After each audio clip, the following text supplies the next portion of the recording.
Hello, everyone. This is Nathan, otherwise known as Old Man Builds, and I have Mr. Lenios here today. And we're going to talk some cool stuff about some generator technology from Tesla.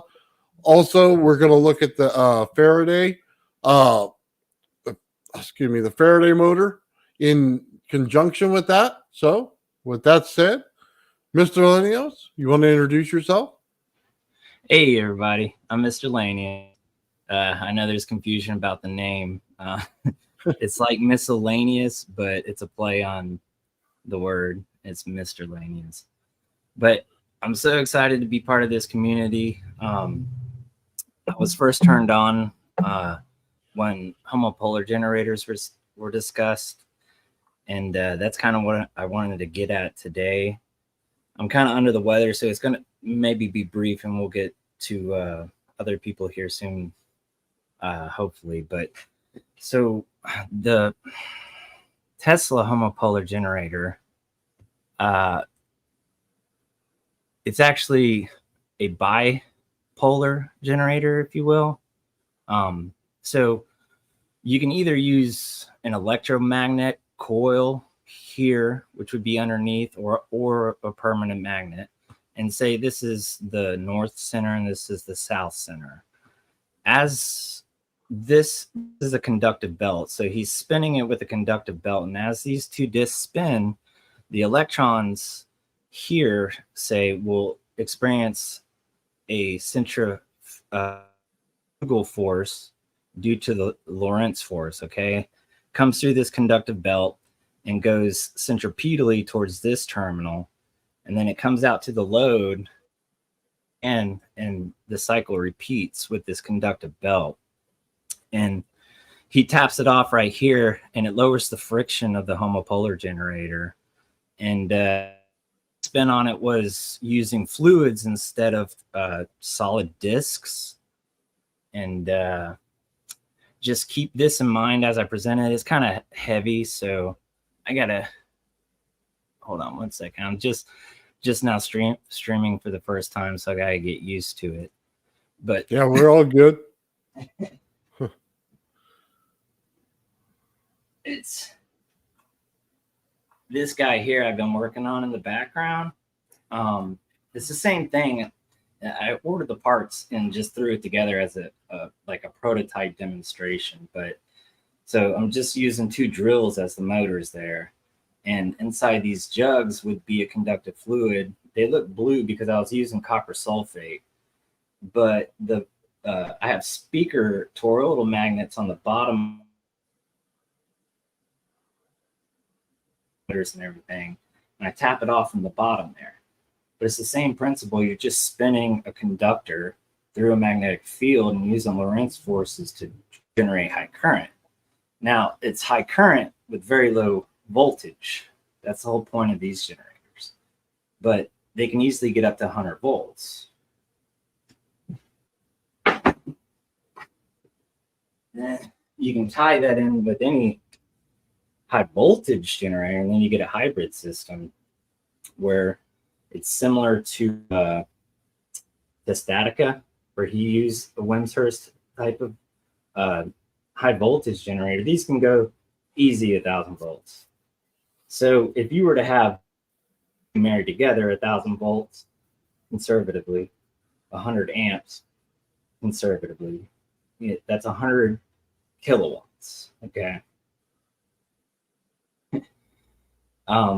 That the Testatica actually powered a small community. I think it's Meternita in Switzerland or something.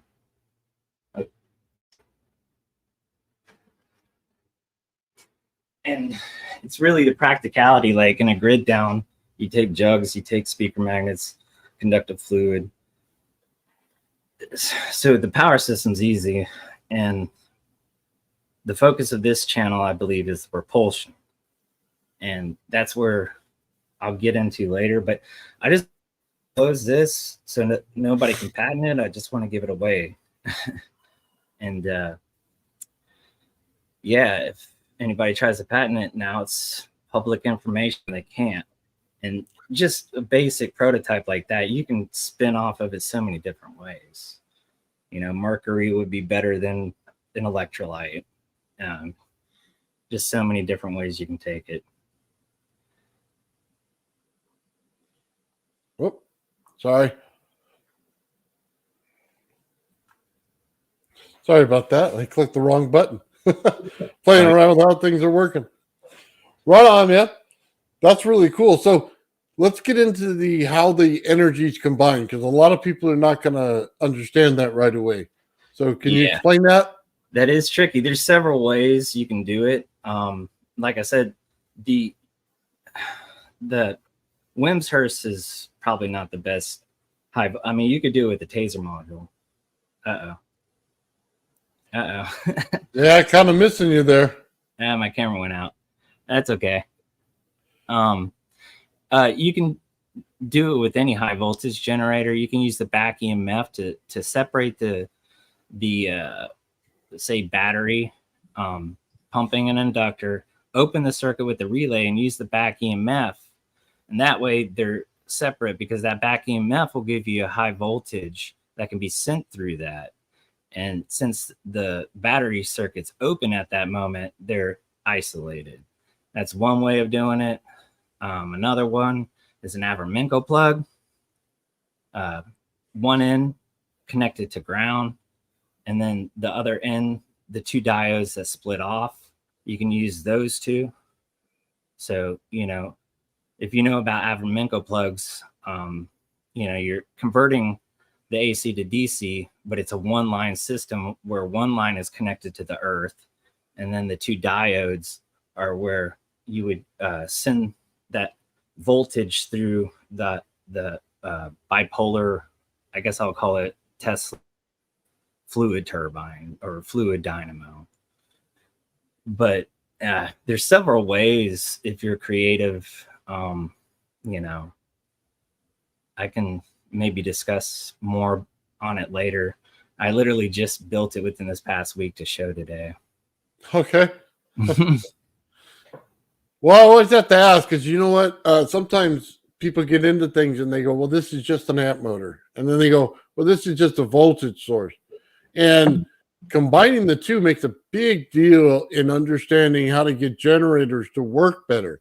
Because sometimes you want something that produces pure amps so you can get them higher. Sometimes you want pure voltage, but the combination really makes the biggest factor out of everything. Yeah, and imagine, one of Gerald's coils being pumped with 100 kilowatts. You're going to get some propulsion if you know how to do it. Yeah, we're getting there. And it's funny, my video went out. Like I said, hopefully I don't attract bad attention, but I'll get my message across as long as I can, if you guys are willing for my camera to be down at this moment.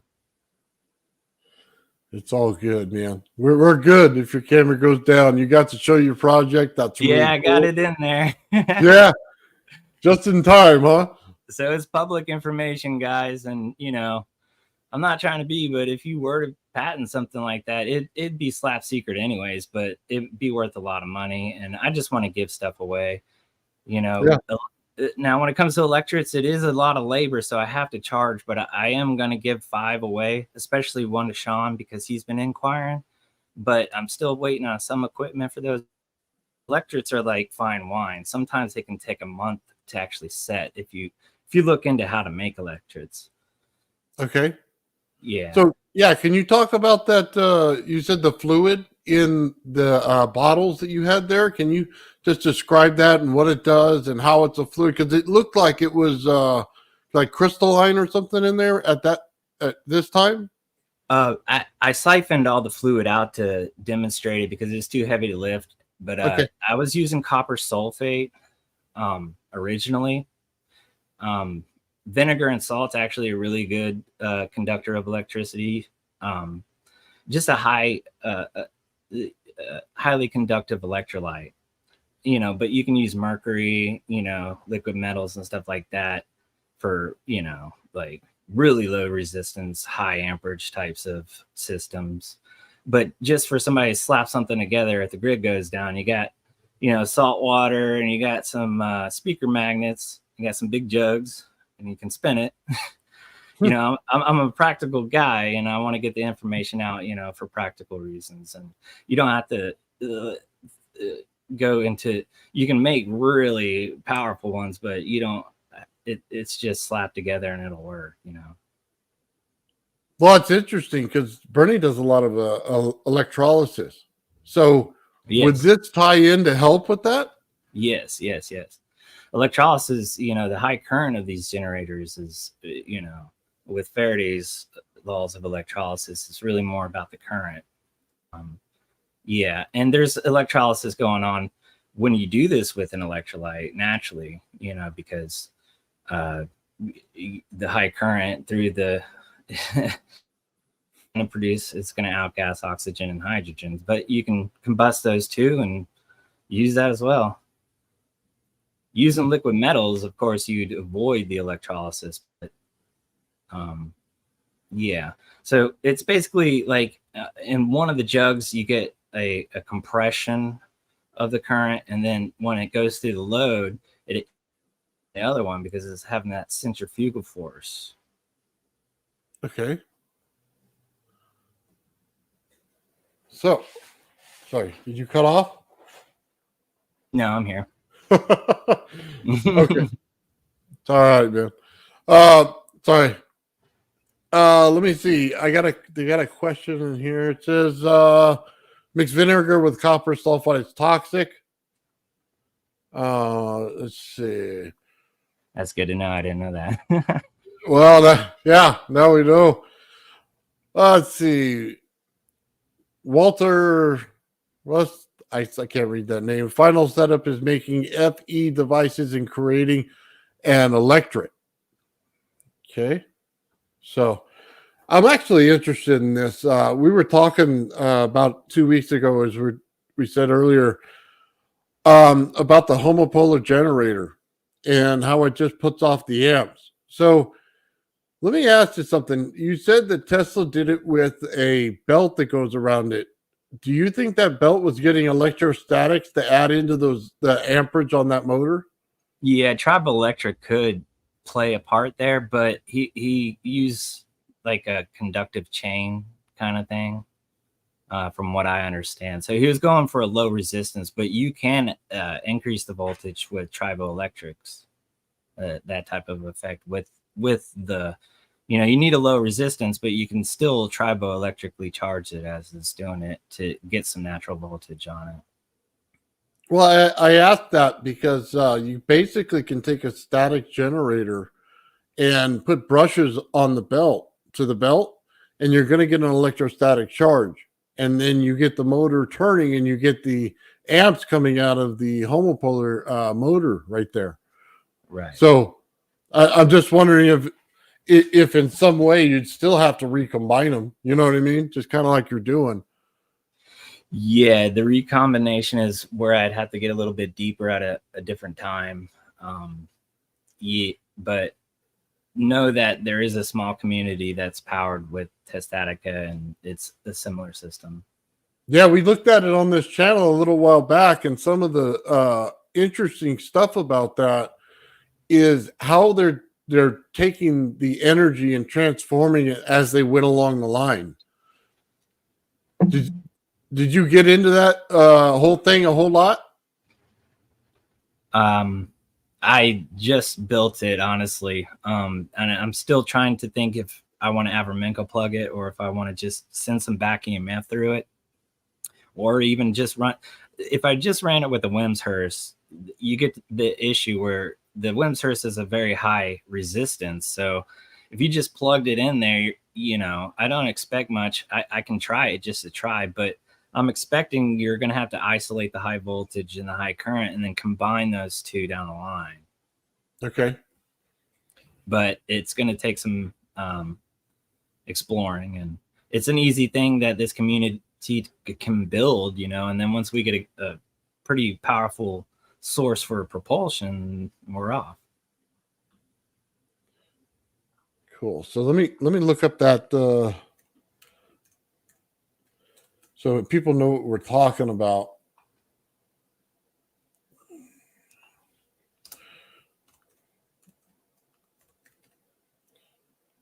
Oh man.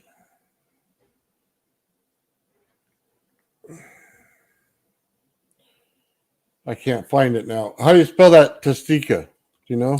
Testica, I think. Testatica. Yeah, there we go. Okay. Now here's what I want to get into. So let me pull this up and I'll share the screen here. Um,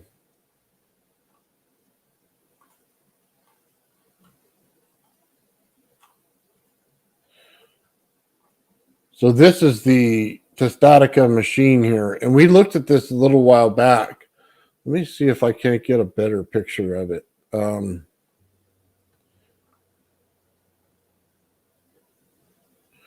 Right here. So what I was, let's see, it didn't change. Hold on.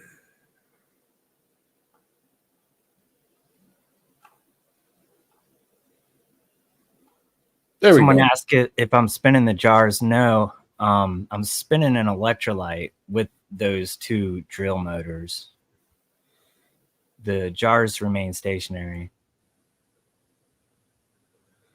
Right on. So, okay, so let's take a look at this real quick. This is the Testatica machine. So, do you think on that backplate you see the stuff that looks like the Wimhurst? But do you think there's also a homopolar, like, or basically a magnet behind it, just like the? Well, you see those two black knobs on top of the two condensers or capacitors that he was using, those big jars. It's similar to mine, right? Those Right. two. Imagine if it were a motor, or if there's a spiral coil going down the middle of those capacitors, it would produce the magnetic field without using speaker magnets, kind of thing. Okay.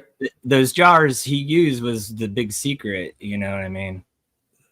And my twist is, using those jars as a homopolar generator, or bipolar, really. But Well, in doing this, it basically is taking, there's static electricity there, but if you combine it with the homopolar, I keep saying that, just combine it with the magnet and get straight, you know what I mean, amps out of it. Then you could combine them in that thing there, or you could just do the back as the homopolar generator, and then you could use in basically a DC flyback setup in those two cylinders in order to get an AC, basically a potential voltage coming out of it. right, I would say a slower pulsed flyback type of thing would be the first way I would try to go about that. It doesn't have to be high frequency or anything, because just want to build up a current into a coil slowly and then rapidly open the circuit, and that's where you get that high voltage, but that's sent through the canisters, if you will. And while it's doing that, your battery is then open, so that they're isolated, because you're opening the switch, battery's isolated, but that collapse is going through the two canisters, so you get the voltage while the battery is even open. It's interesting. I would just, because you're basically getting amps in there, so you're getting a magnetic volt, or however you want to say it. It goes into the center of the canister and creates an electromagnetic field in there, and then it can go through each one of those layers that's in there, and that can create your high voltage coming out of it. But you can also, if you recombine it, take out of that magnetic field the amps itself, and then recombine them in the center there where you see the horseshoes. Yeah. Then you can recombine it right there, and you'd have a whole bunch of energy for an entire place. Yeah, if this system combined with homopolar generator is studied by us further, I think it would be a good starting point for a power source for propulsion, because you're going to have a pretty powerful system to get it going. If you want to get off the earth, you know what I mean? It takes a small community generator like that to get you there. Yeah, I think that's one way to go. I think Gerald's producing a ton of energy in his coil that'll actually give us what we're looking for in the way of the ether inside of it in order to get that extra energy. So it may turn out to be that in itself is the power source along with the actual fields necessary to create the craft. Yeah. Yeah. This is the power source. The propulsion I have, if I can share, let's see. Hold on one second, please. So just a basic thing when you have, a poloidal wrap is this. This is like the center of a donut. And when you're wrapping this way, you get what's called an A field. Also the magnetic vector potential here. Okay. And when you have like a permanent magnet in a coil that's just wrapped this way and you pulse the coil, the electric field is the A field is the electric field, but it looks like a magnetic field. It's an unconventional electric field basically. But when you have a permanent magnet here, it's magnetically parallel to this A field. You get a vortex spin, and that's why the magnets will spin if you pulse it correctly. Just having this wrapping, those coils go around. They're beautiful in geometry, but every time it makes this loop, you get an A field. And I call it the Ghostbuster field. They say don't cross the field. A and B perpendicular, it causes the magnet to spin. But to get propulsion, you can use this A field with an electric here, and it'll bounce the electrode up. Spin, it's good to use a magnet in there. But if you use an electrode in here, you literally get a bounce because this A field resembles an electric field, but you have to pulse this poloid. If that makes any sense. Makes sense. One thing that I found is when you do this, it matters if it's, how do I want to say this? Normally we wrap coils like this, okay? And start wrapping them like this around the donut, right? In order to create the direction to be correct. So when we do the coils, we do designs in different angles, but they're more flat, right? So it's creating a different geometry to get it in there correctly. So the fields themselves will come out curved. Does that make sense to you? Yeah. When you wrap it, like, if I can reference one more thing, hold on 1 second. Yeah, you got it. Reference everything. Let's see.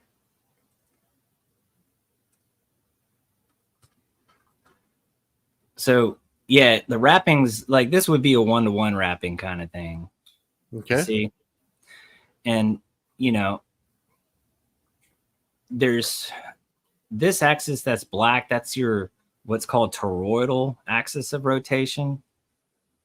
Around that, this way, what we were talking about is the poloidal axis of rotation. And this is just a 1-to-1 orbit of one toroidal to one poloidal. Gives us this elliptical type of geometry, right? And this would be like a planet, and this is the sun. But the ellipse is really 3-dimensional. It's going along the toroid. And with Gerald's coils and all that stuff, they're basically manipulating the toroidal versus the poloidal geometry, which is going to give you different magnetic and magnetic vector potentials in the center here, right? Poloidal, toroidal. And this is just a paper I wrote like 10 years ago, showing a 3-dimensional version of Kepler's laws instead of 2-dimensional. But, when you do 1-to-1, like we said, it's an ellipse. You do 2-to-1, 3-to-1, you start getting into higher patterns that are on conic sections. The 4-to-1 pattern is more like a galaxy. The stars resemble more like this around the galactic center, but in our solar system, the planets look like this around the sun. But when you zoom out, a star around the galaxy goes more so like this. And let's see if I could find it. But basically, precession leads to this type of pattern, where, well, let's see. This is kind of the fractal version, if you will, that I wanted to share with Victor. But so as a model, that helps me just visualize the universe. I like to have a good model. So this is a solar system. The square gray is represented here, right? So this, when you zoom out, you get into an interstellar type of frame, okay? And the small frame is now here. This black frame, you zoom out and it's here. You get more of a galactic frame here, right? And then this frame, purple, is here. When you zoom out, it's more intergalactic. This blue frame, zoom out, it's plasma type of construction, plasma cosmology. And they say 99% of the observable universe is plasma, right? And keep zooming out, this blue frame, what if it's part of another star, because the star's plasma? And then, so we're starting with another solar system on a complete different fractal level. We started with this solar system. Now we're at this solar system. And we keep zooming out. This green frame's here. It's part of a, interstellar, galactic, large scale plasma, which is part of another star.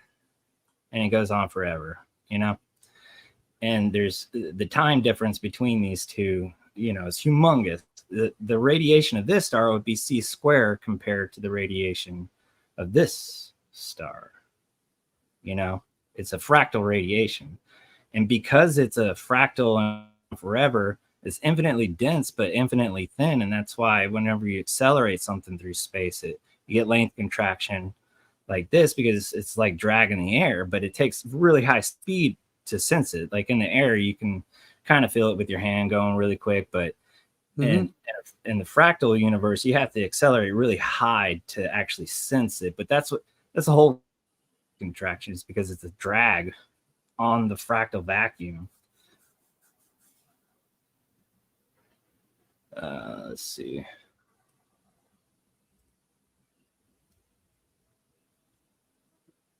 Hope that made sense. No, it made sense. Sorry, I'm following with you. It's kind of hard. I don't see your facial expression, so I don't know when you're done presenting sometimes. So that's my fault. Oh no, I'm sorry. That's okay. But by those beautiful patterns, and somebody was saying if we can get Sheila, like she's really good too. But what I think about those coils is it'd be cool to wind them separate, where you just to study, just wrap one toroidal and then wrap poloidal around it, just to study the relationships between length, resistance, and all that stuff. And if you drive them with two different channels of a frequency generator, you can do Lissajous figures and study it that way, but for practical purposes, it's good to start there. And then you can make those beautiful geometries once you understand the principles, and they do the same thing. Well, do you think they're two different fields?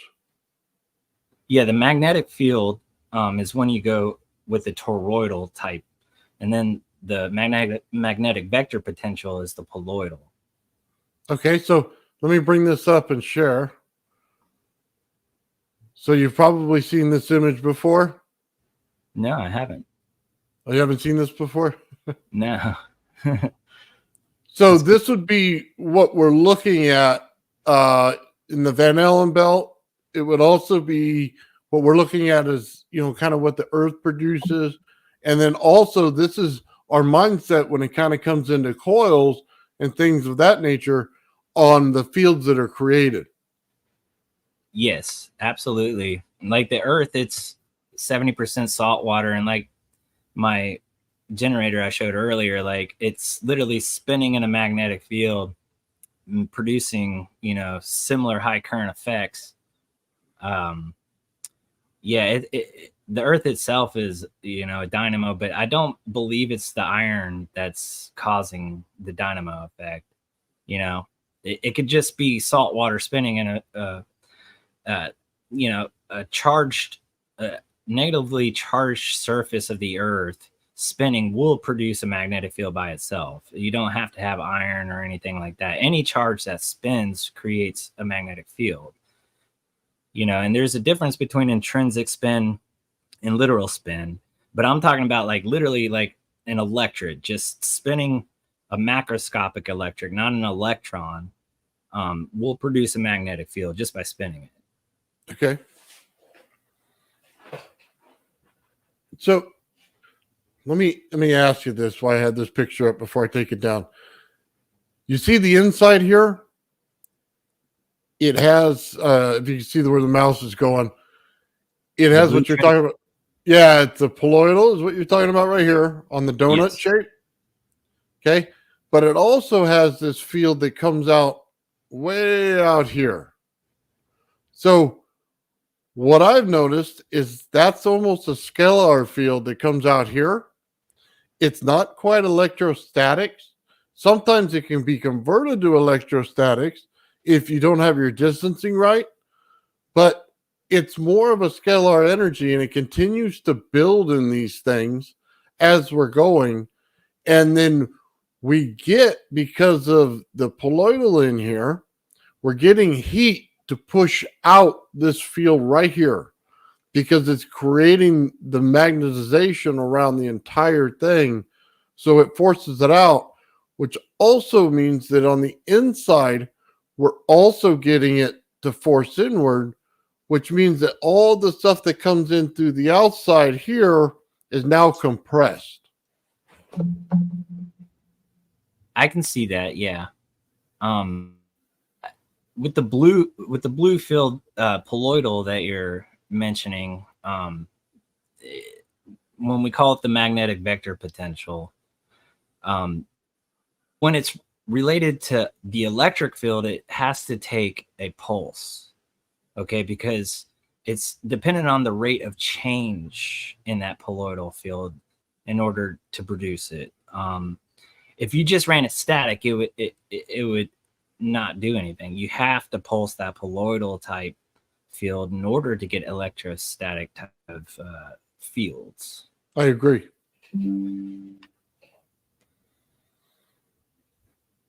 You still there? Yeah, I'm here. Okay. Sorry. I'm getting notifications and stuff. Oh, okay. I thought it disconnected on me or something. But yeah, I kind of been feeling under the weather. I was hoping somebody else can jump on, and I just love hearing you guys. Or any further questions, I can answer them. I'm just not feeling too good today, but let's go, guys. If you want any further breakdown. Okay. Give me a second.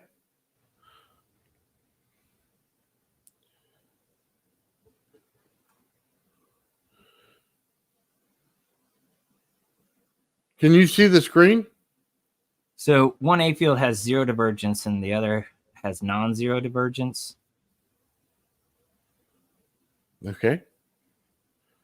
So the divergence, and that's where it's related to the rate of change. And all goes back to Tesla. He was saying it's more about the rate of change than the frequency. The frequency is easy. I mean, you just put it into a tank circuit, and the frequency is just your harmonic, but the rate of change is where you get these divergence in the A field. It's really a matter of quickly opening and quickly shutting the circuit, like Steinmetz said. Okay. What about electrics? Yeah, Sean, I'm going to give you a free one, buddy. I'm so sorry. I'm still working on it. I'm having website issues. I can't receive email right now, and I don't know if anybody's tried to email me. The best email for me right now is mrlaneusengineering@gmail.com and not that website. I'm working with GoDaddy and trying to resolve the email issue right now. But Sean, I'm going to be giving you a free one, bro. Whenever I got it, you're definitely going to get one. And I want to give 4 more away too, but please explain your experiment in order to get one if you want one. I don't want to just give them away willy-nilly. But hey, if you got a cool experiment, let's do it. What are you guys exactly talking about there? The electric, you see this emblem with the hand holding? Yeah. Amber is actually the origin of electricity, if you will. The Greek word for amber is electric, or electrum, or something like that. But yeah, it all started with amber, and that's why I have this embolism here. But an electrode is just a permanently charged electric field instead of magnetic field, and you really can't purchase it on the market. You can get electric microphones and stuff, but what I'm talking about is macroscopic electric charges, and I'm the only person that I know of that is willing to make them and sell them, or charge, if you will, for a pun. But I have no problem giving them away for free for experimentation. The equipment I do have to eventually charge to recoup what I had to pay to make these. It's an art, it's really difficult, but they'll be coming out here soon. Well, it looks beautiful. I'll be honest with you. I'm looking at it. That's really amazing. See that custom electrodes, it's that white emblem is the C, and then on the right side is the E, but flipped over. That's why it looks like that. So CE. I don't know if you can make it out, but yeah, I'm talking about electrodes like that have a huge charge, and the difference is volume charge density. My electrodes are bars and not surface charge. That's the difficulty. And once you get high volume charge, that's where Bueller comes in, and Pius. They're all seeking that high charge because Pius was only able to get like 10 to the negative 8. And just one coulomb is a huge amount of charge. One coulomb is huge. So it's about the volume density that I'm going after, not the surface charge density. Gotcha. Okay. Hold on. What Mr. Lanio said about the frequency was important. The fact that V-Fed can control AC motors was quite an accomplishment. I'm sorry, I'm not sure what VFDs are. Basically, variable feed drives, if I'm not mistaken. Variable frequency drives, sorry. Okay. Yeah, basically just to run your three-phase AC motor. Yeah, and sometimes variable frequency can be made with parametric resonators. Parametric resonators are interesting for variable frequency type of driving systems, I believe. Okay. So was the high voltage AC or DC? The high voltage, I would imagine they were talking about your first experiment.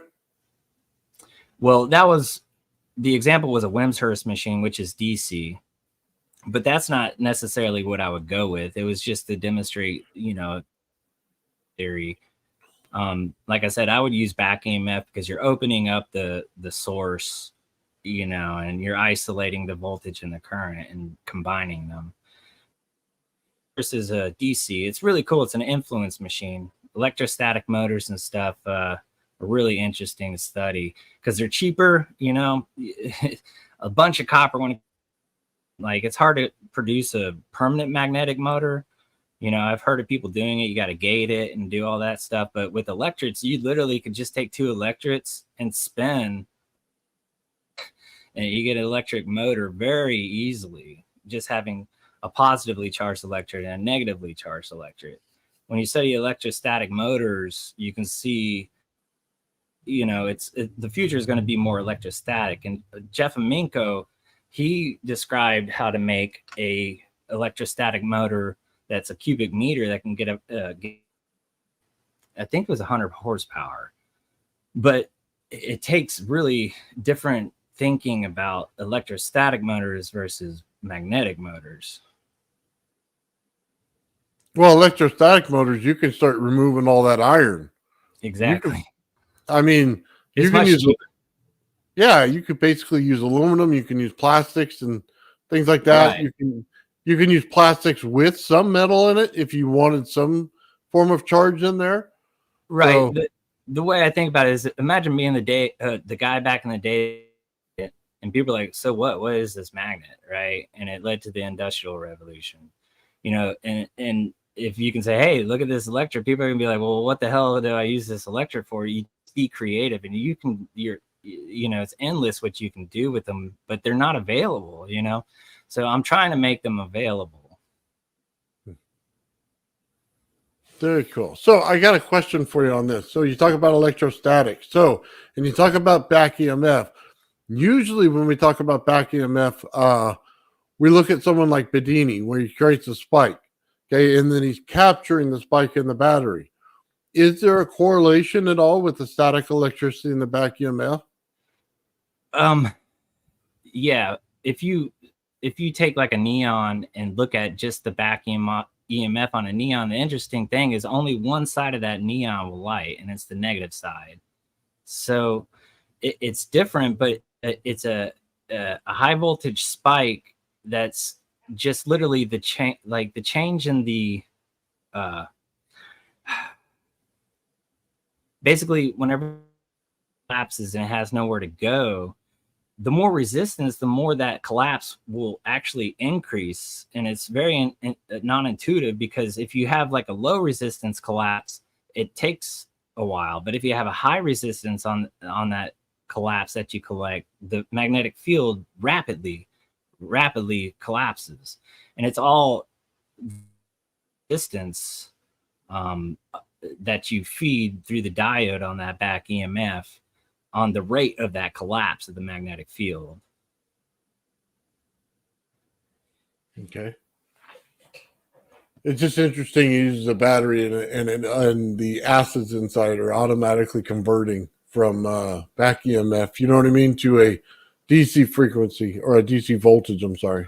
Yeah, and I do recommend Rick Friedrich. I know he was like kind of shunned from that community, but he actually, shows dual battery systems and has done a lot of investigation into it. And it's a really good source for Bedini. Like once you learn Bedini and you go into Friedrich, it'll expand your ability to use and bounce them back and forth. And Benitez, he patented, and his patent, the cool thing is he shows the formulas of how to do it. So look up Rick Friedrich and the Benitez patents that he discusses. Look at the formulas, and if you really want to know what's going on, Benitez puts it straight there in the patent. Very cool. Okay, we got another question here. There you go. Yes, Victor Grabenikov, like he's so cool.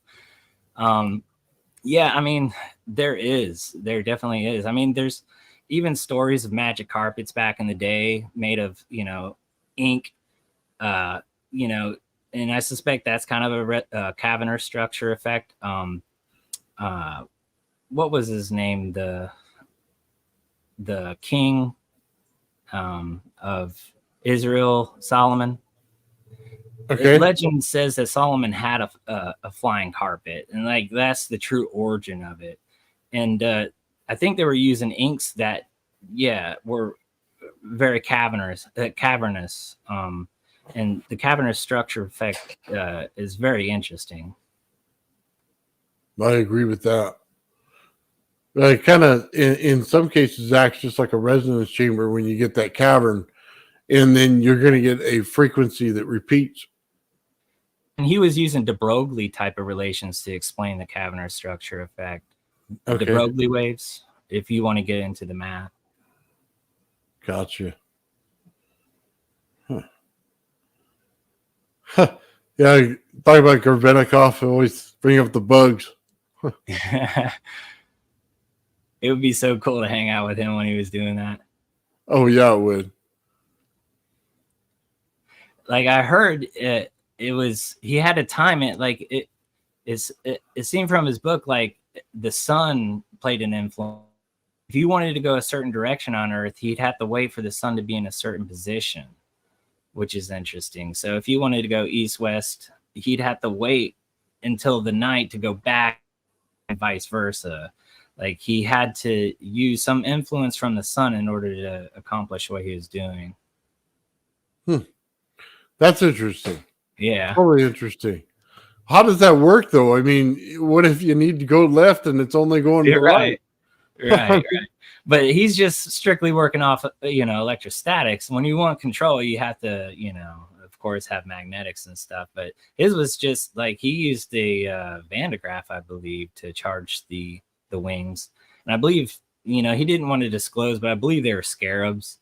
And I don't think he wanted to disclose that because scarabs are sacred, from Egypt and everything. But on top of the king's chamber, there's actually a layer of scarab shells, and I think that's hinting at that even the Egyptians kind of knew, electrostatically that scarab shells had this type of levitation property.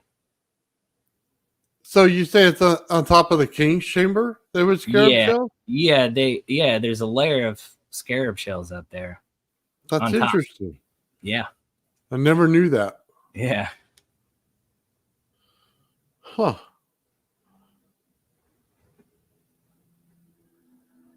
And scarabs, the funny thing is they follow the sun, and that's where Viktor Gorbachev gets into it too. Like some influence and everything, like it's all solar based. So there's a link. So what do you think about people doing that kind of replication where they make the box and they get things to kind of lift off of it? It's hard to tell, honestly. I mean, it can be fake. It's hard to tell. See, the way I think of propulsion is completely different than that. I can see the links, but my way of propulsion is different, so I can't tell just by a video. Gotcha. So how would you describe the propulsion then? Well, I would say with that magnetic vector potentials, it takes a pulse, right? And that magnetic vector potential produces something analogous to the electric field, but that electric field looks like a magnetic field. The geometry of it looks like a magnetic field. So it's not your conventional electric field between two plates. That's linear. This is, toroidal. And if you put an electret there and say you just used rubber, okay, you used a colloidal wound coil and put a rubber balloon membrane there, put an electret in the middle and pulse that colloidal coil, it'll jump, but you got to time it. You got to time the jump. You got to time the pulses so that each time it jumps, it resets and then it jumps again and it resets like a squid in the water.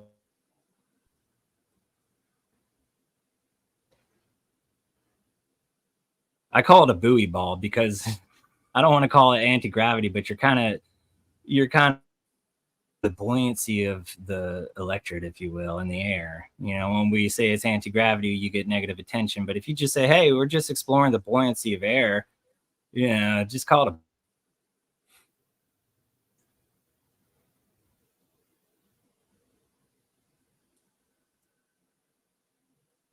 Still there? But I don't know if that made sense. Yeah, I kind of cut out some of it. Uh-oh. I'm sorry, guys. I had a feeling it'd be glitching out a little bit, but easy propulsion is just using the magnetic vector potential by pulsing a colloidal round coil while having an electric in the middle.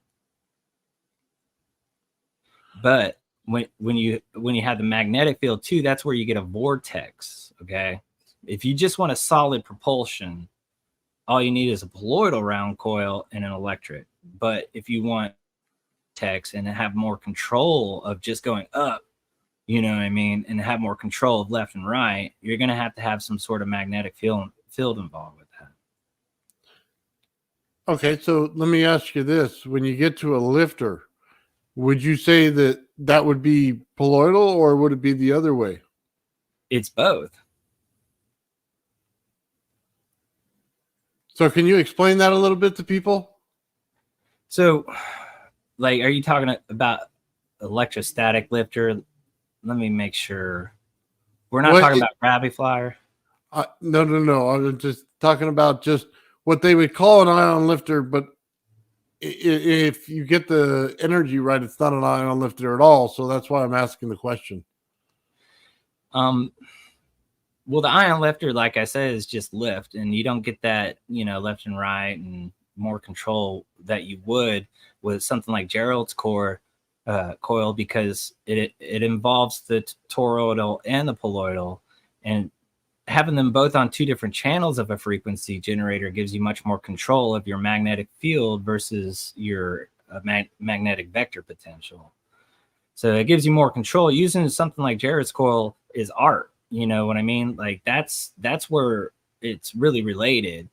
But just for experimenting, you can literally just take one coil and wrap it conventionally toroidally, and then wrap another coil around that poloidally, put them on two different channels, study Lissajous figures with it. You know, we know about magnets, and once electrodes are available, you can start doing those experiments. So let me find something here for you, and I'm going to ask you about it real quick.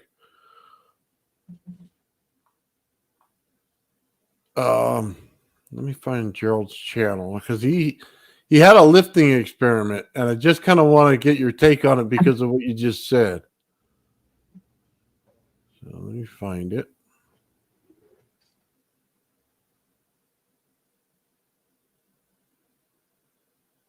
Man, I don't know why it's not automatically right here.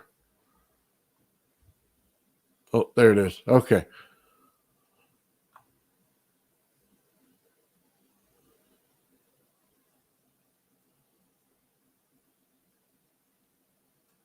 That's the one I want right there. Okay.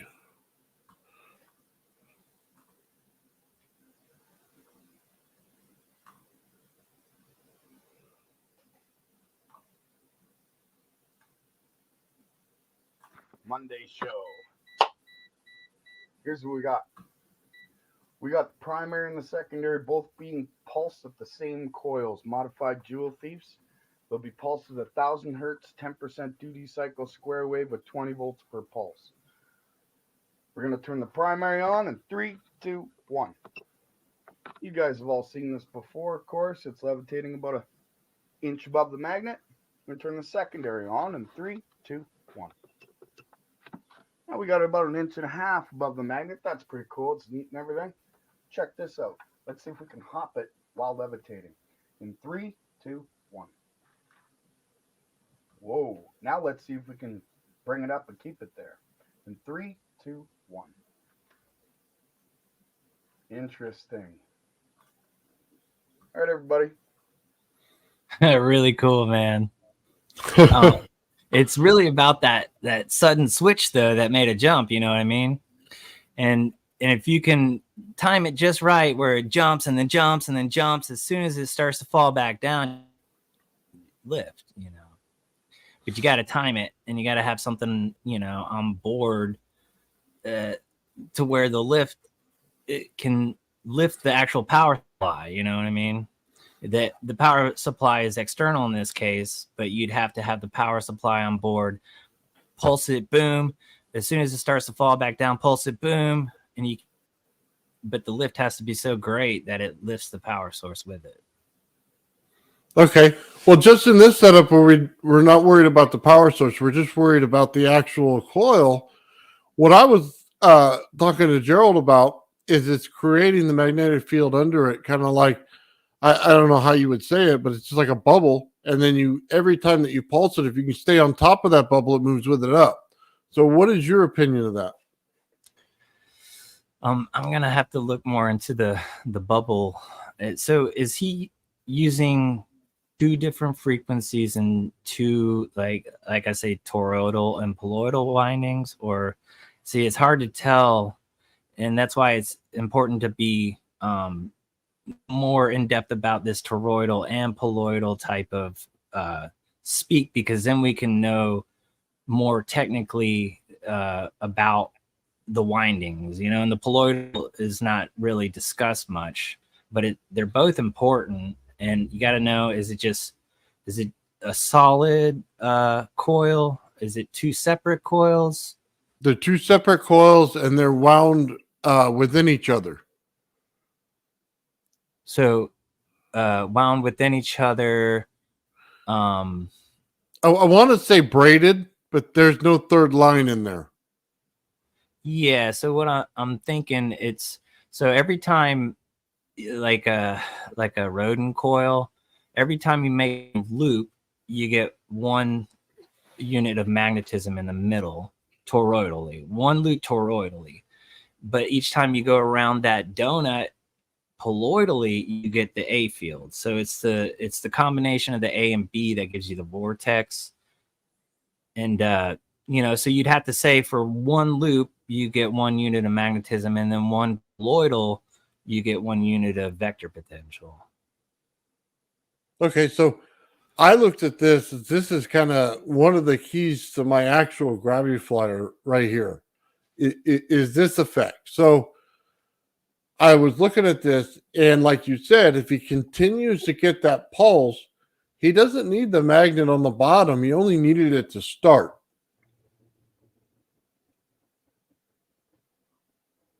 Okay, that's cool. So he can remove the magnet from the bottom?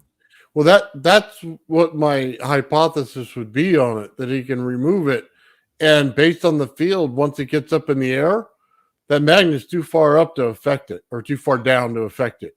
Well, let's just take like a practical example where a rubber balloon were stretched like a membrane on top of that coil. And instead of using the magnet on the bottom, you just set the magnet in the smaller magnet in the middle of it. And because the, you know, hysteresis of that balloon being a practical thing, you know, it's like a drum, if you will. Then once the magnet and the coil interact, you can have a better understanding than the magnet just being below it. I would explore using a rubber membrane with that type of experiment, with a small neodymium in the middle, and trying to pulse it, and seeing if you can time the pulsing to like have it lift, and then as soon as it starts to drop and catch up, you pulse it one more time like a squid. Or jellyfish. Think of a jellyfish, right? You know, but by using a rubber membrane, it's really a practical way of doing it. Is, you know. Okay, so now I wanted to ask you, since you had said in the comments over time, bismuth. Can you explain that when it comes to the gravity flyer? When I did research on it, it's been a while. The original guy, I heard he used bismuth, and that's just why I was interested. And I agree with you, aluminum, you know, it's key anyways, and why add stuff to it. And I agree with all that, but there's an interesting relationship between the paramagnetism of aluminum and the diamagnetism of the bismuth. And I believe that diamagnetism gives you the platform, the ground, if you will, to push off of. You know, so what's it going to push against? And it's going to be that bismuth layer on the bottom of the aluminum to give it something to push against, because the magnetic field's going to be repelled by that. Give it an artificial ground, if you will, something to give that bubble resistance, because it's diamagnetic. And it takes just a thin layer of bismuth, and it would be below the plate, the aluminum plate, just a thin layer below it, you know, just literally just melted on there and smeared. Okay. Just to experiment with, because, you know, the original inventor used it. So like, let's see why. Well, I didn't realize that he used it at all, and I've never seen it on his machine. And Charlie C has the original, and it wasn't anywhere on there. I did research on that so long ago. I wish I had the resource on it, but I know somebody else in the chat was chiming in with it and saying, yeah, he did, and blah, blah, blah. But I couldn't reference you. And that was during a time where I was just deep diving. And I did hear that he did use it, though. So it's just, and even ice is highly diamagnetic. You may not even need bismuth, just like literally like freeze the plate with a thin layer of ice on there, and it could do the same thing. You say just get the plate cold?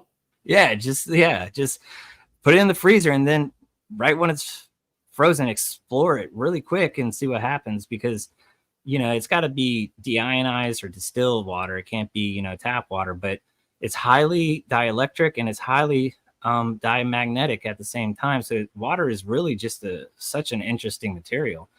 You'd have to have Peltier devices and stuff to keep it frozen if you wanted to do it for a long time, but just to just explore, take it out of the freezer and just quickly do experiments with it. So I gotta tell you something, and you can tell me what you think about it. My gravity flyer, the center plate gets really cold in the center, so it'll drop 20 degrees, okay, without a problem. And on the outside, I still get a real ring of say hot or heat, but in the center, it's cold.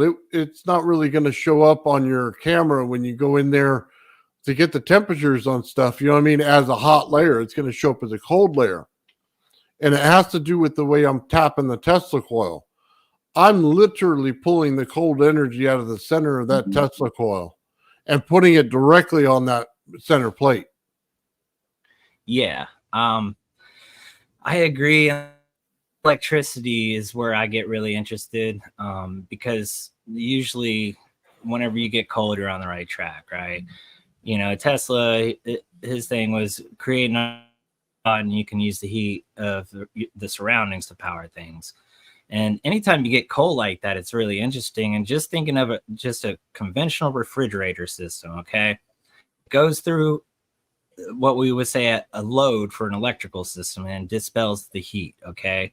But in a refrigerator, it then goes through a counter current exchanger and then in an expansion valve, right? And then to the evaporation coil where it cools the electricity or the refrigerant, okay? So by picking that with electronics, you can do that. The expansion valve, though, takes something like an SCR, really quick expansion, just like where you have a spray can, you let it spray, it'll cool down. It's that rapid expansion that cools it down. But, we don't use something like a counter current exchanger in electronics. The closest, was Tesla's pancake coil patent. It resembles a counter current. When you use circuits like that, aren't thermally conductive. They hold the heat in.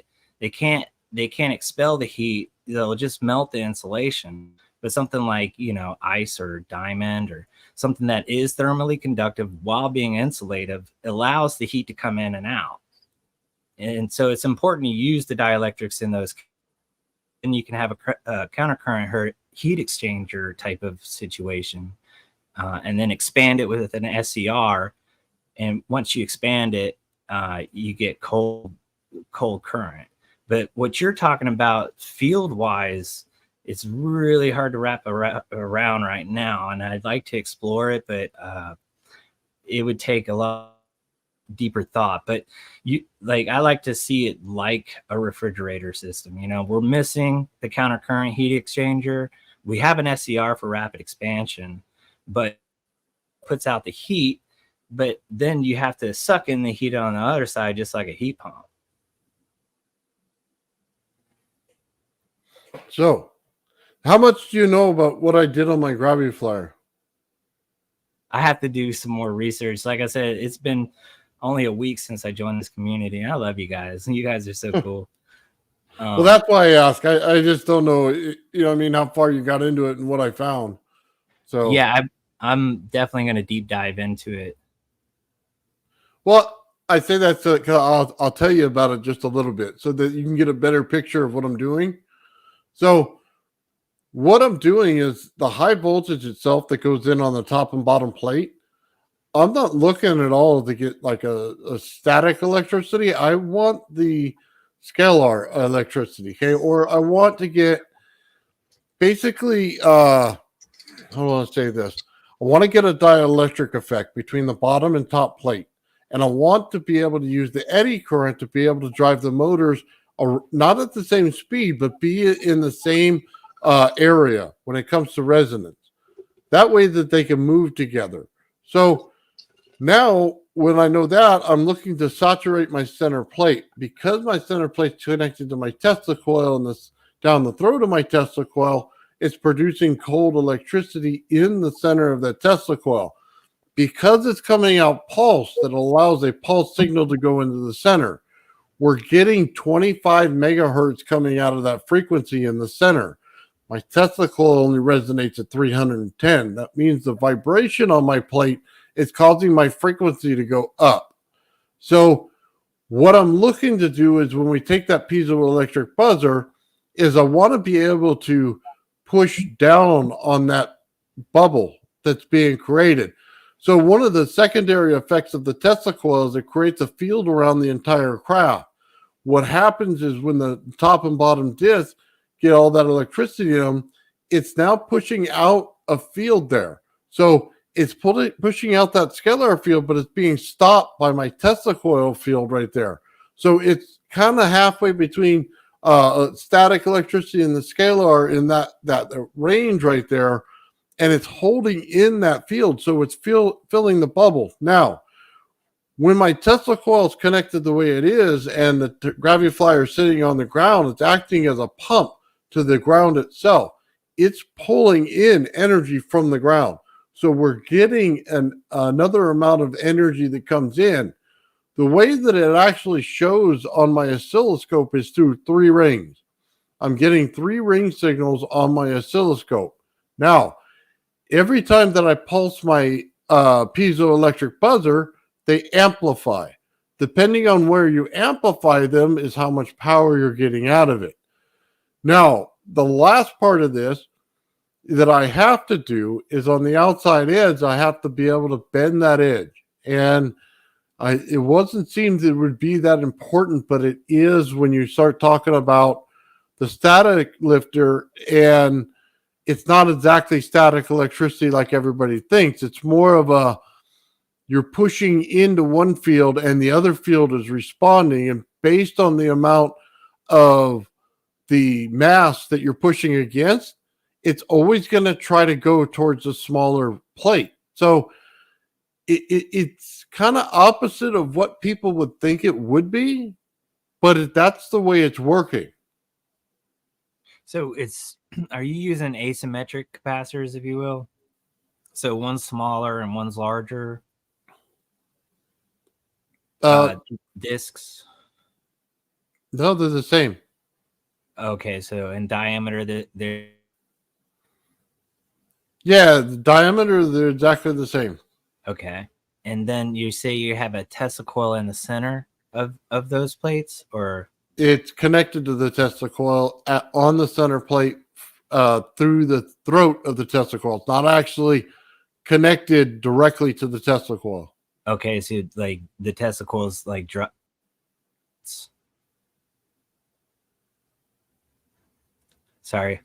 Tesla coil is an external power source to the plates? Yes. Okay. And yes, it's just, I'm gonna have to look at your videos. Honestly, it's difficult for me now, especially being kind of under the weather. But is there a specific? Are you wondering why it gets cold, or? Oh, I know why it's getting cold. I'm interested in that. Like, I always seek the endothermic things because that's a good sign, you know. Well, it's getting cold because it's how do I say this?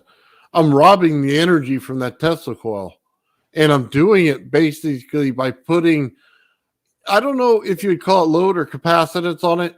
In one way, it acts like capacitance, and another way, it acts like load. But you're basically taking the energy out of the center of the Tesla coil, which means that as the Tesla coil goes like this, you know what I mean, the field comes around, it's basically pulling that center part. So you can call it ether, you can call it what you want, but it's basically pulling that coldness to the gravity flyer, kind of like cold electricity does with that light bulb. It pulls the energy into it. So it's like a suction to it, right? And then as it's sitting on the ground, that suction is pulling energy from the earth. Okay. Just like you could hook up your Tesla coil and it runs horribly without a ground line. And then when you hook something in the ground, it automatically picks up an energy by a lot. Yep. Well, that's kind of the same effect that I'm getting here. Do you think it's more reactive power or active power? Do you know?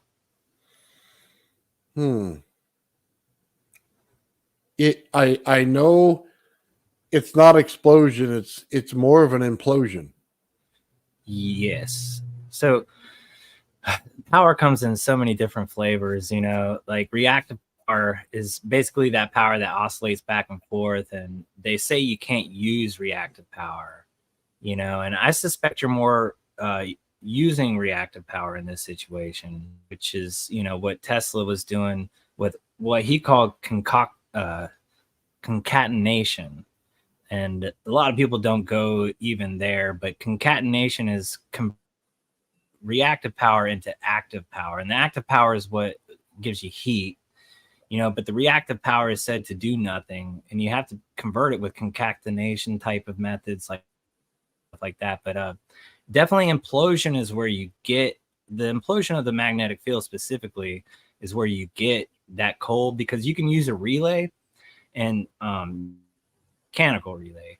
And when you open the switch, like the core of that relay gets cold just because of the difference between the slow buildup of the magnetic field and the open, and then it collapses. The core of the the relay gets colder just because that collapse was more rapid than it expanding in its field. Its rate of change, it's all that stuff. Just like refrigeration, you can't just, you know, run something without some sort of rapid rate of change. So that would be where the DC flyback comes in, because it's giving you the heat in the system to the cold on the center plate. DC flyback? Yeah, so it's basically on the top and bottom disc. It's connected right there, and it adds a bit of heat to the system. When you're doing a flyback, are you building up a magnetic field, opening the source circuit, and then controlling it with the diode? Yeah, we're getting a slightly magnetic field because the aluminum won't let it stay on it. Yeah, the aluminum's paramagnetic. Yeah, so I really want to look at your yeah, like if you I know it's kind of hard, but if we can email each other and you can send me some really good videos that you would like for me to look at. It's just so hard to visualize for me right now. No, it's not a problem. I just everybody, you know what I mean, tells me about it, so I just like to ask sometimes, you know what I mean, to Absolutely. see what, you know what I mean, what they think about it. More than just a couple sentences that you could put in a, you know what I mean, a chat. So right. So it's just interesting. So who's your favorite inventor, Nathan? You know, Tesla. Yeah, Tesla, man. Yeah. Yeah. I like Sparky Sweet. He's kind of cool. But my favorite, Thomas Henry More. I think he's really, really cool. Thomas Henry More. Didn't he make hold on, did he make a radio? He started off with like crystal rings and discovered this Swedish stone, he called it. And once he discovered that stone, he was able to like use crystal radio type stuff to first power a small light bulb and then kilowatt range at one point. And he had to use grounding. Grounding is very important, you know. But yeah, I suspect he was picking up what my research would say is called auroral kilometric radiation. And this Okay. is the radiation that happens above our atmosphere that puts out a signal that's higher than any military broadcaster that you can even imagine. I mean, the power it literally puts out is huge. If you were an alien looking at the Earth, that's the signal that would be the dominant signal, it's the AKR radiation. So I suspect he was tuning into that. But yeah, his circuits were cold, and that's my interest is that endothermic. It points me where I want to go. Was he also in rotation? I'm trying to think of his radio. His radio? Did he, yeah, did he? I might be thinking of the wrong guy, but He invented something where you could hear miles away. I mean, it's related to radios, but if you could look up Thomas Henry More real quick, I think the viewers, if they're not familiar with him, he's my favorite inventor. I love Tesla too. You know, it's hard to say who's the winner, but he's just my favorite. And this is so documented. It's just indisputable what he was doing. Okay.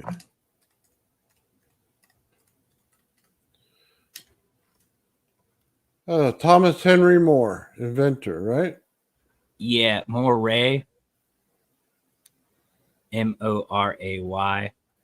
He wrote a book called The Sea of Energy in which the Earth floats.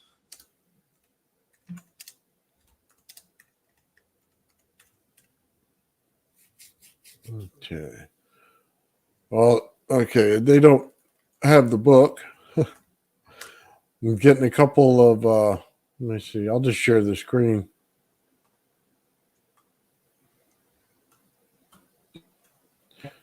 Yeah, he was able to hear miles away with his type of, I guess you call it a radio, is like an audio sensor, a hypersensitive way of listening in.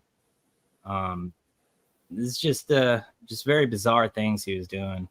Do you see his picture on here? Is it one of these people? So instead of Moore, it's Yeah. Moray. More. There you go. Yeah, that's the guy. That's the guy right there? Yeah, so he was using the first image there. Like he would strand a horizontal antenna, ground it, and use something like a crystal radio to get kilowatts of power out. And so many different people try to debunk them, and it was just not, they weren't able to debunk them. Travel through glass panels. He's just one of those rare guys that popped up and just disappeared like so many of us.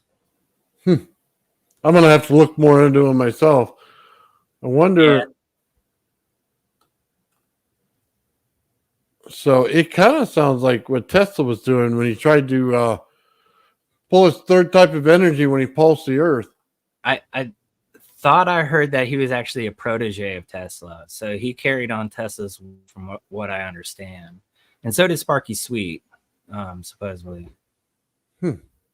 So I'm kind of running one of those experiments myself. I want to see if I can't ping the Earth. I got to hit the water table first. And I want to put the rod in the ground and put the Tesla coil over it and kind of get the same type of energy I'm getting to my gravity flyer, but I want to get it down on the Earth, and I want to see if I can't pump it. Have you ever heard of an UFER ground? UFER? No. It's made of concrete, but it's a really good grounding method. Also, you could take a stainless steel canister, fill it full of, say, activated carbon, and then put some sodium hydroxide in there. And that's a great ground, too. You know, and Tesla actually used panels instead of rods. And what you're looking at, the surface area, too, you know, and a panel has more surface area than a rod. I wouldn't just drive a rod in as a conventional ground. You really got to think about that ground. if you're already putting, say, sodium hydroxide there, you're getting electrons for free because alkalis readily give up their electrons, and then the earth just resupplies it. So that ground is important, and it takes some thought about how to do it. You can even, some people would ground like trash yards and stuff like that. So great because all the microorganisms and stuff. Even a fence, because of its large surface area, a metal fence is a great ground. That's how they used to ground, and they go and use their gutter. In crystal radio, they use a fence as the ground, and the gutter, as long as the gutter is not grounded, it would act as the higher aerial, if you will. So you got your ground and your aerial, and then the crystal radio would go in between that, and you can catch signals much easier. So I wanted to check out the water as a ground when you put the rod in the ground. You know what I mean? Okay. To see what'll happen. You know what I mean? Drive it deep and pee on it. I don't know that I want to do that, to be honest with you. That's great. Right on, man. Okay, hang on a second. Let's see. I'm checking the chat right now. Sorry, I just want to see if there's any questions about anything. So a dual ground system, yes, that is exactly what I want to do. But basically, you know how they always say that when you ground it, it's like a circuit connected. Well, I want to see it. Like you might be interested in earth batteries. They were doing that, 2 separate terminals, and if you align it correctly with the dip of the magnetic field of the earth, you get what's called telluric currents, which naturally happen. And they're diurnal currents that are always there. So earth batteries are a really good grounding source too.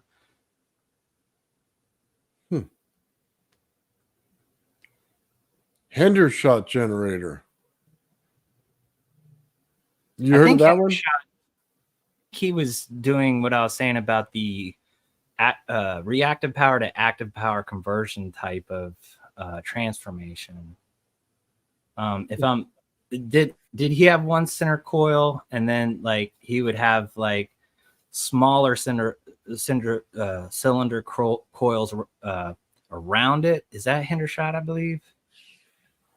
I'm not familiar with what he did, to be honest with you. But that would, if I'm thinking of the right guy, that would be how you would want to convert your reactive power to active power kind of thing. I'll have to look into that then. Let's see. He said yes. That's yeah. I know what you're talking about. okay. Yeah, he powered a boat, right? I think, but it's been so long since I looked at that, and that's where I would point to convert it out with.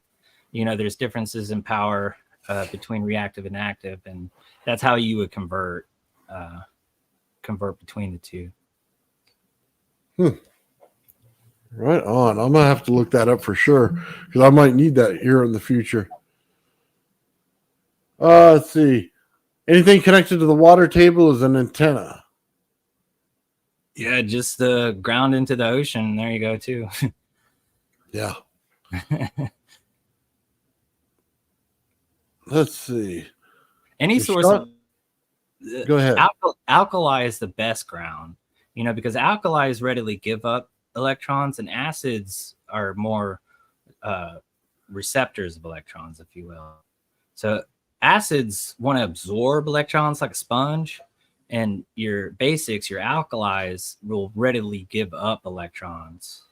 So an alkali ground is really basically a free source of electrons. Right on. So, hey, I got to ask Sean while he's in the chat here. Hey, Sean, do you mind if I show your ground wire on your Tesla coil? So, let's see what he says. That thing, man. I'm sorry, I'm not feeling too well, guys. I got that's too wild. juiced up about this chat. I was chiming in left and right and like trying to work on that, fluid Tesla dynamo, if you will, in the background. I'm just worn out. Oh yeah. Well, trust me, man, it's been that kind of a time for me too. So I'm trying to do experiments and run different shows, you know what I mean? And find time to pick stuff up and watch my granddaughter. And That's why I appreciate you so much, because there's so much work in the background, and I just really appreciate this platform and what you do for us, Nathan. I really do. what, it's important, man, because I know I don't know everything. And then everybody in the crew, they don't know everything. So when we all get together, we know a heck of a lot more. And being that we're all inventors, we all get to be able to talk in the same language. You know what I mean? So Yeah. it's a lot easier to be able to do that, because now we can build off of each other's work. You know what I mean? And be able to get the little detail we needed for ours. Maybe not it's a big deal to them, but to us and what we're doing in our little project, it's a big deal. So it's like an explosion of different cross thoughts and how they work. So I really love doing this. Yeah, and I searched around really trying to see where, because this is my first live stream, where I want to enter, and you're the man. This is where I want to go. And I have a lot of projects for us up, and I've got some stuff coming, guys. Right on. Hey, Sean, did you is it okay if I show that video that you sent me earlier? So sorry. I see him in the comments, but he didn't answer yet. So He said, I'll be showing my experiments on how to pump electrons from the Earth this Wednesday on Nathan's channel. oh, he's gonna show it this Wednesday. Okay. There you go. Cool beans. Yeah, he's got some amazing stuff going on. Sean's always working on something. Hey, Sean, have you ever tried to pump the electrons and send it through an Avermenko plug? Well, let's see what he says. I said, looking forward to it.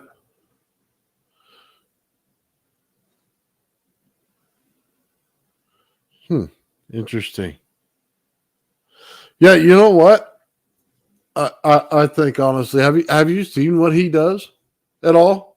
I've seen a little bit. I started chiming in about a week ago, and I saw his sphere where he was getting that fractal type of awesome high voltage stuff going on. It was just mesmerizing when I was watching it. It's just so beautiful. Oh, it's kind of hard to see kind of when I show it on the live here, but when you see it in the regular video, that thing's like 18 inches in the air, those sparks. That's huge. It's like 1,000,000 volts if you do it by the breakdown of air kind of calculation. Well, that's where he was going. He was looking for 1,000,000 volts, and I think he said that he got it this last time when he showed it. I mean, think about it. That's twice the length of my head at least. You know what I mean? In just voltage. So yeah, I love what Sean was doing. I think it was the Free Energy Secrets of Cold Electricity book that had something like that, but his was like better in my opinion than I think Eric Dollar just displayed that. So I love your work, Sean. It's so beautiful, and we'll all join mine. I think we're going to make history. I just don't want to attract negative attention, and I'm trying to get my camera going, but I can't. And like literally, Gerald, how you get hacked all the time, it's so depressing sometimes, but I just try to do what I can, but I get hacked all the freaking time. really? Yes. It's so depressing. It happened to me 3 times, man, already. But hopefully let's just kind of be on the down low and like how we say ice cream machine, just call it something different. Yeah. We got a different lingo. Well, I'll be honest with you, man. I just trying to get some of these experiments off the ground, and I think everybody else is too. And I think some of share as much as you can, but don't go over the limit. I guess it's kind of the same thing you're saying. Yeah, you got to be careful. There are keywords, and I hate if it does happen, but when you start disclosing this type of stuff, aware that it is possible. Use two-step authentication. Maybe reach out to Stephen Greer if you're having issues. Salvador Pius actually has some good head top guys too. I was in the Navy, and Sal Pius has people that are allowing him to talk about this type of thing. So there's protection if you reach out. Too big, too quick. Gotcha. Yeah, I kind of worry about that sometimes, man, because what I'm about to do is something that's going to violate a lot of rules. Yeah, like everything we guys do on here does. Well, I mean, you start pulling off anti-gravity and showing it, you know what I mean, on TV, Right. people would be like, well, maybe we should go and visit him. Yeah, but I'm not saying you're a small channel, but your live views is perfect. The people interested, and that's what matters. If you're not interested, don't watch. I know it goes 2 hours sometimes, but that's what we want. We don't want people that aren't willing to take the time to look into it. What we got here is good. Yeah, I definitely agree with that. I definitely agree. Yeah, I just like the exchange of stuff. That's kind of why, we started the thing on Wednesday so that we can get some circuits out there so people can use them. You know what I mean? And my hope is that everybody who comes in and visits like you are would put in a circuit, you know what I mean? And just show everybody just a simple way that some things work and they flow together so that everybody can learn. I have some circuits in mind. I use a simulator so you can see what the current's actually doing. I like to present like that because you can see as I'm describing it, and the simulator will give you the power waveforms and all that. Instead of diagrams and stuff like that, I like building it into a simulator and showing the principle, and you get an idea visually, actively.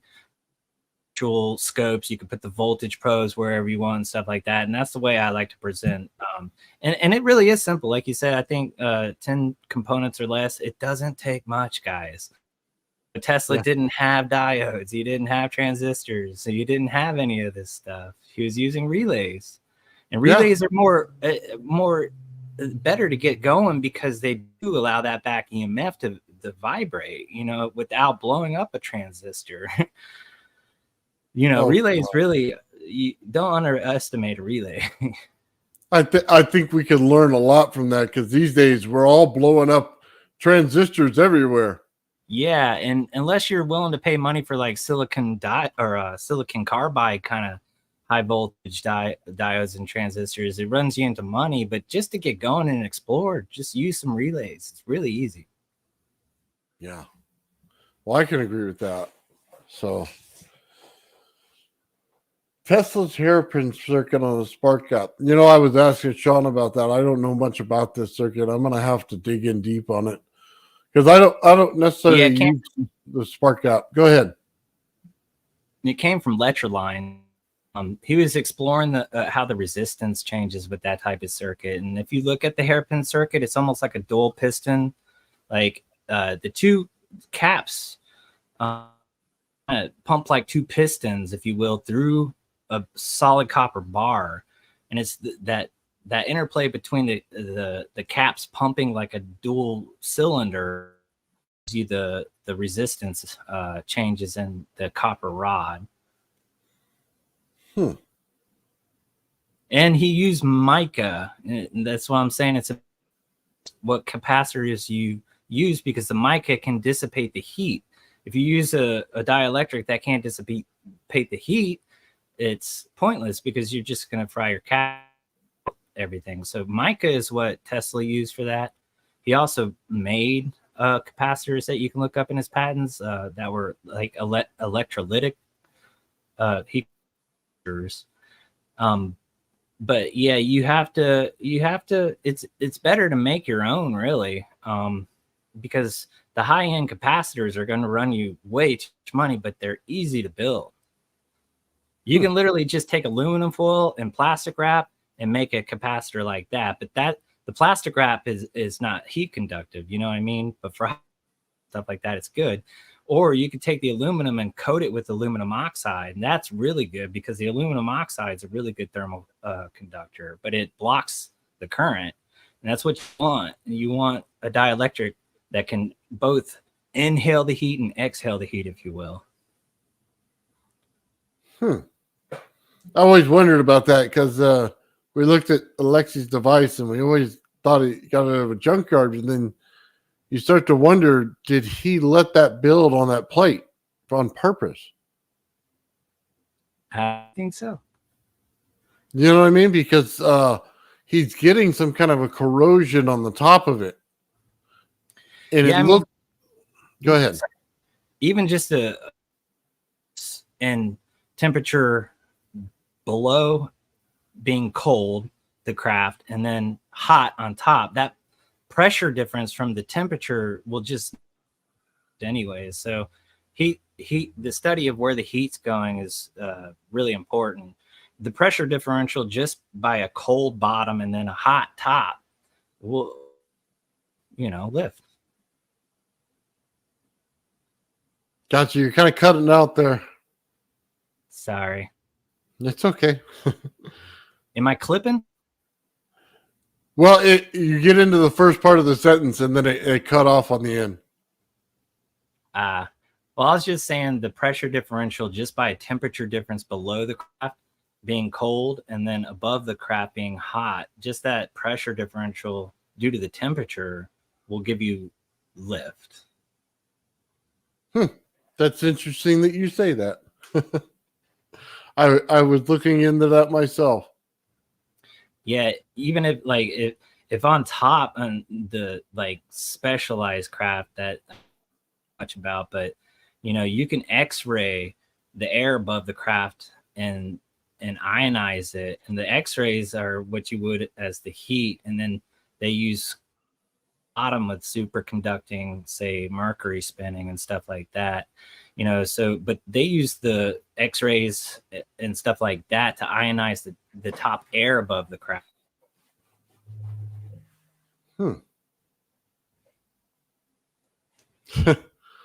Sure way. Okay, there's Sean. Okay, hold on. He just got my message. I wonder if I'm behind in the chat. No, I think I'm up to date. Okay. All right, you ready to take a look at this? Yeah. Okay. 1 second, and I'll pull it up and get rid of some of these little things here. All right. So...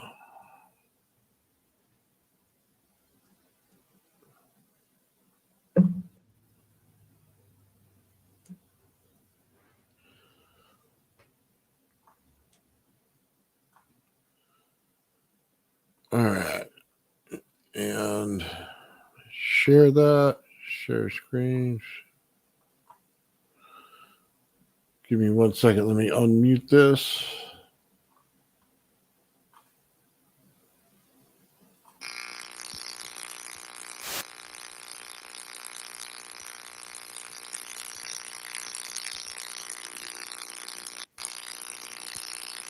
So I'm going to pause it for a second. The electricity you see on the left-hand side that pulls to the right, that's actually the ground wire. Then you see the Tesla coil oscillating and the energy comes out the top. So the left is grounded? So it's pulling the energy from the ground wire. Oh, sweet. So... yeah, that's a huge distance, man. That's crazy. It's like a purplish blue. I love the color. Yeah, well, what's crazy is he was getting those swirls in it. So I'll pause it if I can. I don't see the swirls in the top of his voltage now. but I see it pulling the ground over. So it changes effect on his testicle. I'm sorry you can't see it right there. I'm going to screenshot this real quick and then blow it up. Sean, I wanted to suggest an experiment. Like imagine a Jacob's ladder using that type of current, and then putting 2 magnets to quench it, and then if you do that, the Jacob's ladder, the spark should fly up and kind of be like an acoustic electric wave, if you will. So if you like can imagine a Jacob's ladder that gap or spark quench in the middle, that spark quench should shoot that Jacob's ladder arc up much faster than a regular Jacob's ladder.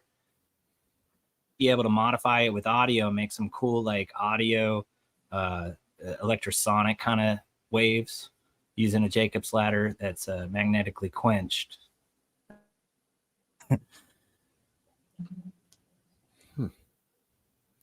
Right on. Okay. Can you see what I'm talking about? There's no swirls on this. They're all straight volts now. So yeah, the corona around is just it's so beautiful. I love stuff like this. So what I was looking at is he was having swirl patterns in the top of his electricity coming out of his Tesla coil, and now there's none.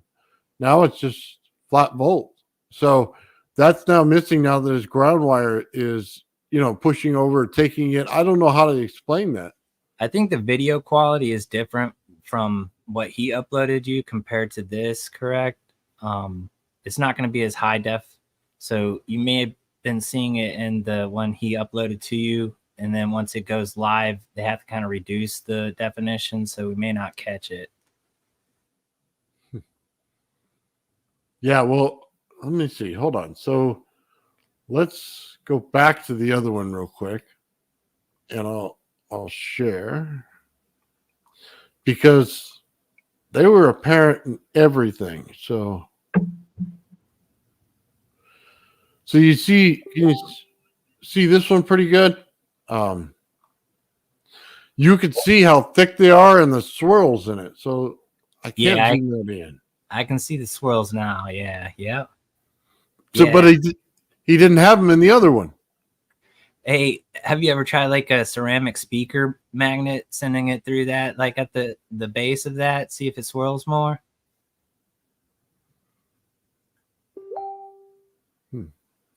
Okay, hang on. I think Sean's trying to contact me on this real quick. Let me open another one. Let you guys watch that.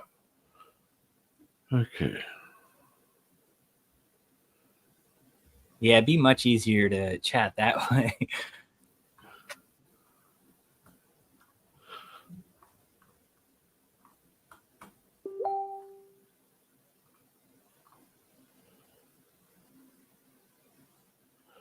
So he makes it look easy, but doing stuff like that is so much more difficult than what it looks like, I can appreciate it. Yeah, well, you know how he's wrapping his coil. So, in case you missed it, what he's doing is he's wrapping it like an AC flyback. So you can see the swirls a little bit better right there. But what he's got going on is how do I say this? It's like layer cutting on that whole coil. It's not just a regular round coil. There's layers in it. So he wraps the coil around a couple times, then he goes up a layer, then he does it and goes up a layer. So you're getting multiple magnetic fields as you're going up, and instead of just one big one. So it's like an AC flyback setup. And in doing that, it's giving him a ton more energy. Yeah, the obstructive and constructive interference that base coil there he's using, that makes a big difference because the near field and far field are a lot different, and it allows it to resonate with the center coil easier when it's wound conical like that. The near field and far field can interact better in a constructive way. Yeah. So this thing is just totally awesome. Hell yeah. Yeah, we're going to have to see him on Wednesday, and he's got more stuff going on. So I'll that's see you always then. cool. Yeah. If you guys don't mind, What's that? I kind of have to use the restroom. Oh, dude, go do what you got to do, man. Yeah. Yeah, I'll be back. go. I got this. So, yeah, that's pretty cool, man. So, I'll remove that. There was some stuff I wanted to share as well. So, let me pull that up here. Let's see which one it was. So, I was looking at geometries earlier, and I wanted to show it. Where was it?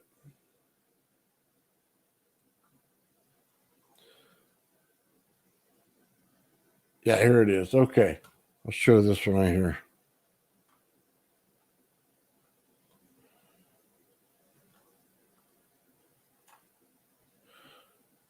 So take a look at this. We're talking about the geometry and coils, right? And there's patterns in here, and I won't say which ones, but there's patterns that show up in certain coils that are just completely interesting to me. So I put the hexagram in one, the hexagon in one. I've also used the octagram in one. Let's see. Dexahegram, is that what it says? Use that one. It's just interesting in the way that they play out and what they do. And it is because, how to say this, you want to play a circle game with it. The line cannot cross the circle in the center, and then you'll know which diagram to use.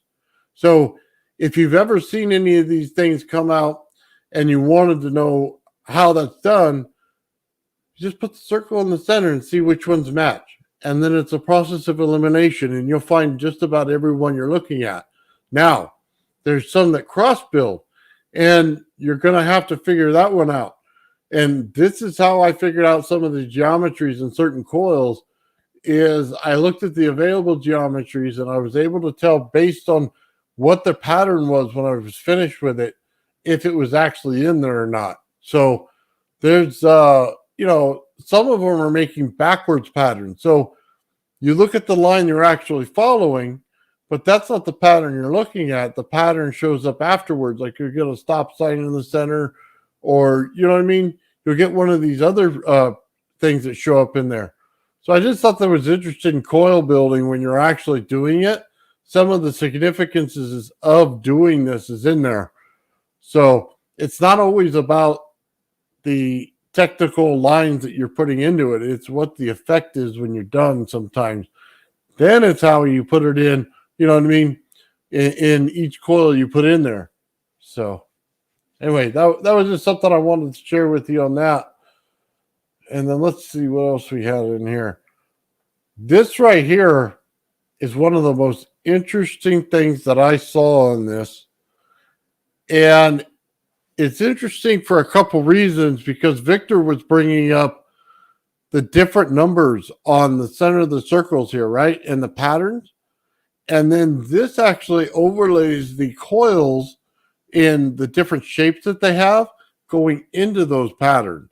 So you actually get an understanding of where you're lining up with their numbers and how they affect each other.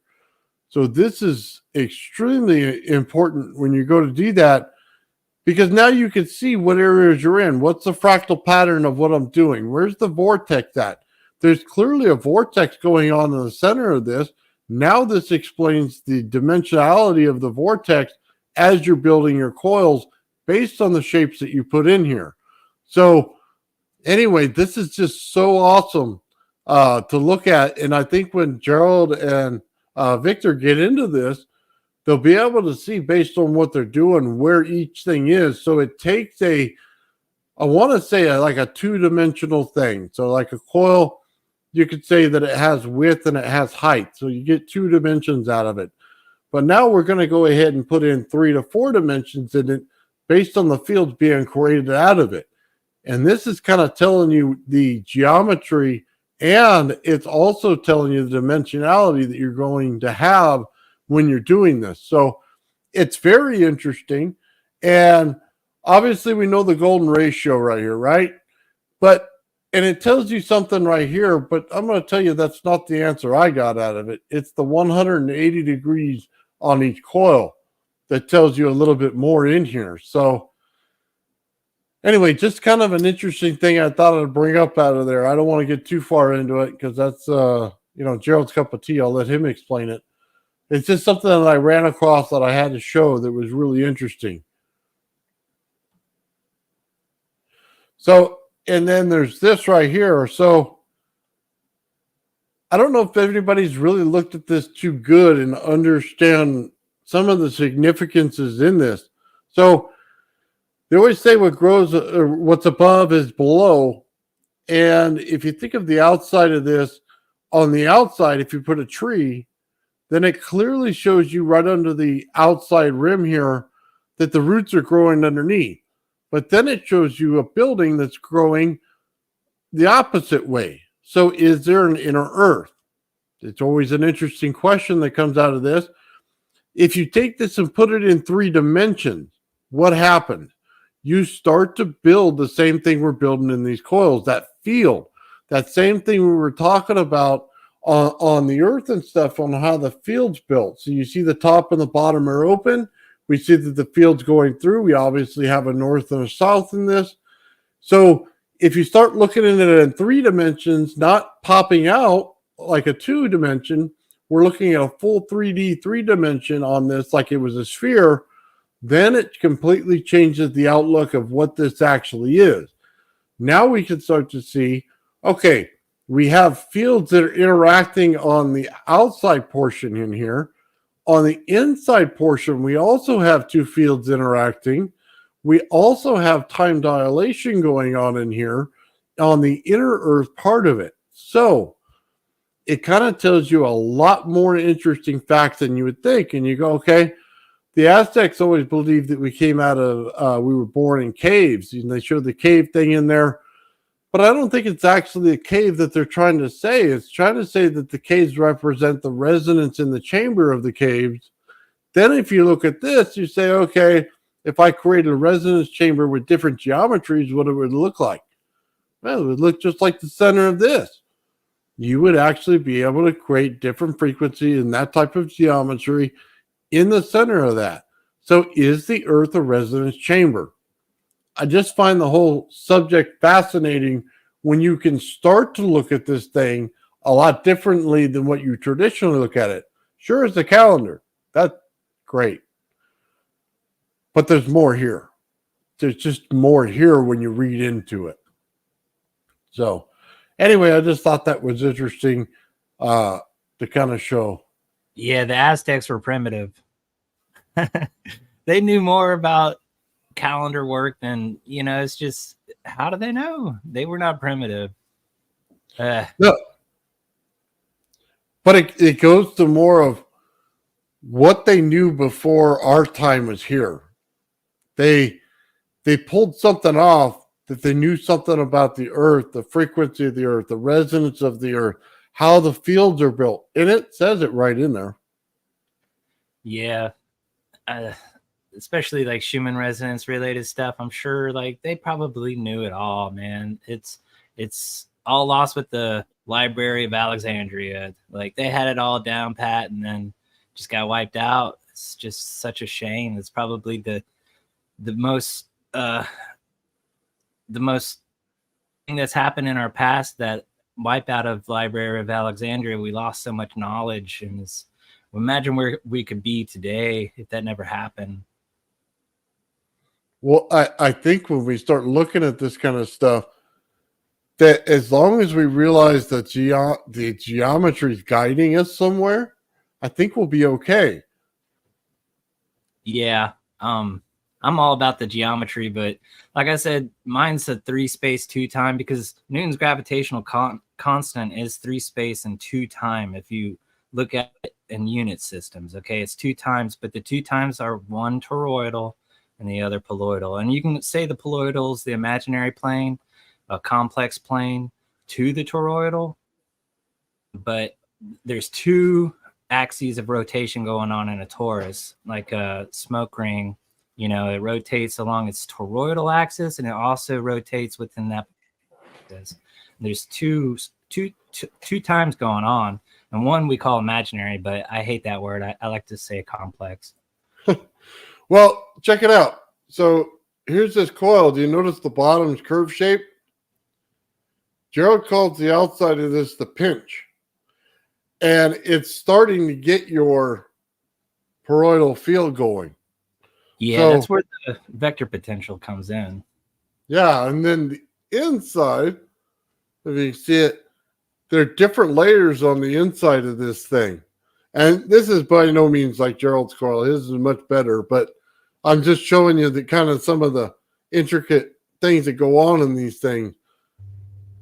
They're And amazingly beautiful, you know, but we have to get down what is those relationships between the 2 times, because, you know, and once we understand that, we can not only make them beautiful but functional however we want. You know, like Sheila's a good way of kind of understanding it. Music's really involved. You know, and they're so beautiful, but like, do we want to just wind them and just hope they work, or do we want to wind one with a purpose and just know exactly what it's going to do? And I think Gerald's on that path. Oh, absolutely, he's on that path. That's for sure. Okay, hold on. There was something in here I wanted to show. This goes more to what Merkaba was doing and his stuff. Let's see. Let's see where it is. I'm sorry, I don't know your name, Bog Irish Ian. You're onto the right path too. Ian definitely is. Yeah, definitely. You guys together, you guys know what's going on. And you know, I have some research papers. Like I say, it's been like a decade since I've been in academia, and all my stuff, like some of my stuff's paywall, but I put it on Vixra so that's available. It's like archive spelled backwards. Vixra, you can access all my papers and have a read, and it kind of explains the way I see it, and we can bounce back and forth if you're interested. I think it was, I don't think it was that one. I'm trying to find it. I can't find it right now. It came up just a minute ago. I don't think it was this one. But this is some of the stuff that Ian was talking about right here. Oh, it's not showing. Okay. This right here, where he was talking about the relationship between the sounds and everything and all of this, in which key you were in. And it goes to the octave and everything that you're in to manipulate this stuff. Yeah, the nodal points, not many people pay attention to, but like if you were to see that as a voltage wave, those nodal points is where you actually get current. It's not nothing, you know, and it's the opposite. The nodal point of a current wave is where you get your highest voltage. But where you get into hairpin circuits, that's a great way to produce standing waves. And those longitudinal waves do travel at pi over 2 times the speed of light. That was shown by Eric Dollard with his longitudinal waves. Very cool. Hold on, let me pull this up here. Sean sent me another thing of his Tesla coil, so I want to show it. Sorry.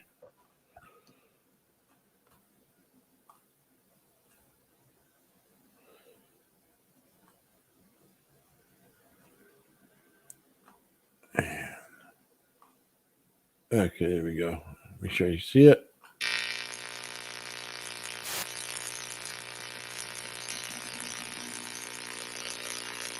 So Sean, the sphere, like you said that augments it, correct? I'm wondering what your thought behind that is. Like, why do you think it does that? I wish he was in the chat. Well, Sean's in the chat. I think that forms open the system of octaves. I agree with you, Ian. Okay. Yeah. There's a whole lot more going on there than what we thought it was. And it's all intertwining. That's what's so crazy about this. Like, I saw Gerald's stuff about what I want to say like 6 months ago. I was invited on a show with Bernie, and him and Ben were on as guests, and I started looking into everything, and Mike does, and everybody else was there. I started looking into this stuff, and I go, oh my God, dude, I was missing a whole side of this that I didn't know was there. So yeah, I had to go ahead. Cool combo on this page, because some people are into the analytics and some people, they hear it and they just don't get it. And I understand, it takes so long to actually come up with your own, and yours is going to be different from somebody else's. And, the analytics, I believe, leads you on right path sometimes, but it can also be detrimental. And it really just takes building it and studying it and then deducing from there. I just moved my camera and broke the stand. Oh, wow. Hope it stays on there. I have to glue it back. All right. Sorry about that. Yeah, well, I'll tell you why they don't get it. And I watched something earlier today, and hang on a second. I just muted the site. Sorry, it kept dinging on me. I watched something today, and it was talking about all this stuff, right? And I clearly understood why people do not get it. It's because of the way they explain it. It's like I was trying to say earlier. They basically take a sheet and then they put a ball on it and they tell you, you know what I mean? That's space time. And I think it's a completely garbage explanation. It does not take into effect, you know what I mean? Because the fields go around the Earth. The Earth is a sphere. They're trying to tell me that it's like, let's go back to Tron, the first one, not the second one. Let's go back to the first one. Let's all, you know what I mean, put on our neon and let's all go running around, because that's what they think this is. And it's absolutely horrible, because when you start doing the test, they don't match that at all. No, and their 5 dimensions is 4 space and 1 time. My 5 dimensions is 3 space, just like Cartesian, makes sense. Up, down, left, right, front, X, Y, Z, and then 2 times. And those match the dimensions of Newton's constant. So why are we going and saying 4 space and 1 time when, in analysis is 2 time? And the closest is Kaluza-Klein. That's the 5D, like where I think Einstein, he started to agree, but then they hushed because they knew that was once they hit Kaluza-Klein theory, that's where it went silent with the unified field theory. Well, they just had to start saying ether again, and then explain how you build an ether. And if you can explain that, then the geometry matches. Then you start to get the amplification that matches. Then you start to get the actual geometry of each object matching the frequency. It just makes more sense when you actually do it versus let's pull something out of our rear that sounds smart. Yep. Nothing beats doing it, because you'll expect something and it'll be completely different, but sometimes the difference is good if you explore it, and it leads to more discovery, better than what you thought. But until you actually start putting your hands on these things, you can think about it all day, and it could lead you down a rabbit hole that will never get there. Yep. It's like I try to tell people when you talk about heat in the system, you know what I mean? Or you talk about frequency in a system, something like that. once you start working with this, you're going to start to understand things a lot different because you bring up the frequency, the amps go down. You bring down the frequency, the amps go up. I mean, it's not a let's put in this many, volts and this many amps, and that's what I'm going to get. And then you wonder why your circuit blows up. Well, because you didn't account for things like you go with a MOSFET or a transistor, and there's a heat rating on it, right? Well, not a lot of people take that into account. They go, how many volts, how many amps? You know what I mean? Right. And then they go, okay, why did it blow up? Well, you have no idea what you're doing. You didn't look at the heat. I think the slew rate is really what's screwing them. Don't understand what slew rate is, and that's what Tesla was preaching: is the rate of change. The slew rate. Just look into that, and it will help you. Like Nathan's saying, basically, the higher the frequency, the lower the current. But it also matters about the width of that pulse. What the slew rate is to get a better understanding of why they're frying out. And use relays to start with because they're rugged, and you power with the pulse width modulator and just use it as a switch. Don't use the relay in the actual circuit. Just use that switch because once you charge capacity, throw the switch, from the battery to, I call it a bell circuit, but it's a tank circuit technically. The relay can handle that completely different from a transistor. That's where the transistor would fry, but the relay switch can handle that back and forth with no problem. So a trigger circuit. You're using the relay, you're pulse width modulating the coil of the relay and just using a switch. See, I put the switch on the low side, so 5 volts, you know what I mean? And then I put the power on the high side. So now I get all of the switching in. Basically, I can control the the frequency on it, and then I can also control the duty cycle.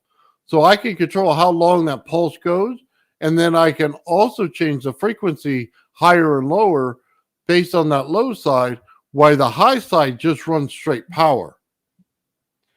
Yeah. I would say try to switch on the high side. Tesla mentions that in a lot of patents that he switched the high side. So it might be worth exploring, and you can do it with the relay, like PN, PMP, and blah, blah, blah. You don't have to worry about just use the relay, because when you're trying to switch, getting going, and you got to learn all these NPNs and blah, blah, blah, you high side or low side and blah, blah, blah.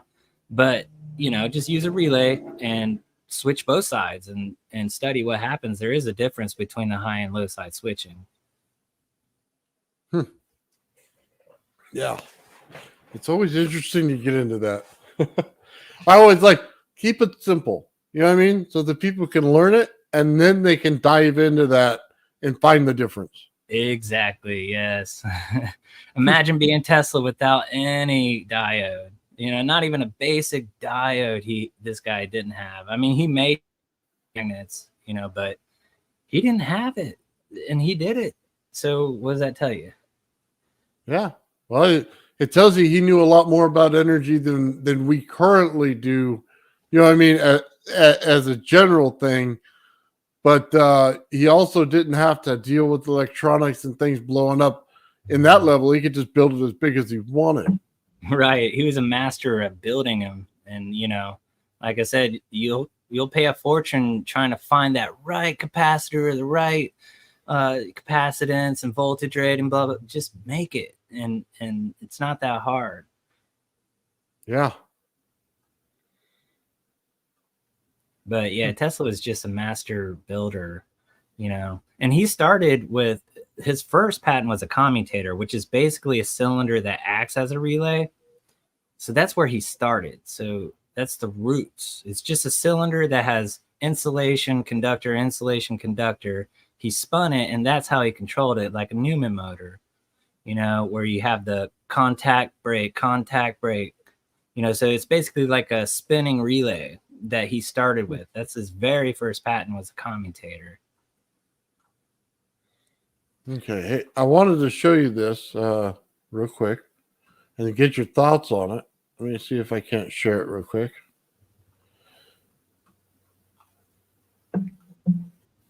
So, okay.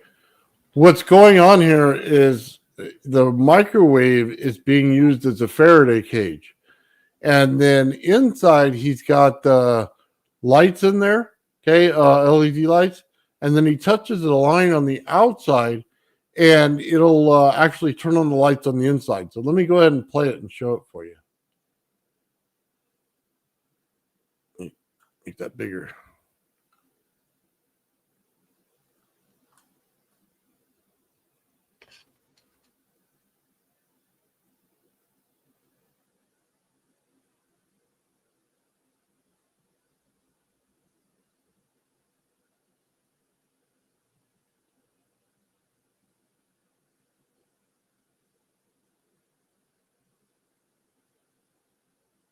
I don't see a power source on that. I would say it's body capacitance. Body capacitance? Yes. So do you think the microwave is working as a Faraday cage that you can run between it if you put a wire? I think the microwave is just to show there's no external power source. I don't think the Faraday cage even matters, just to tell you the truth. I think he's demonstrating that there's no way that any external power source could be doing that other than by touching it by hand, which is where the body capacitance is powering it.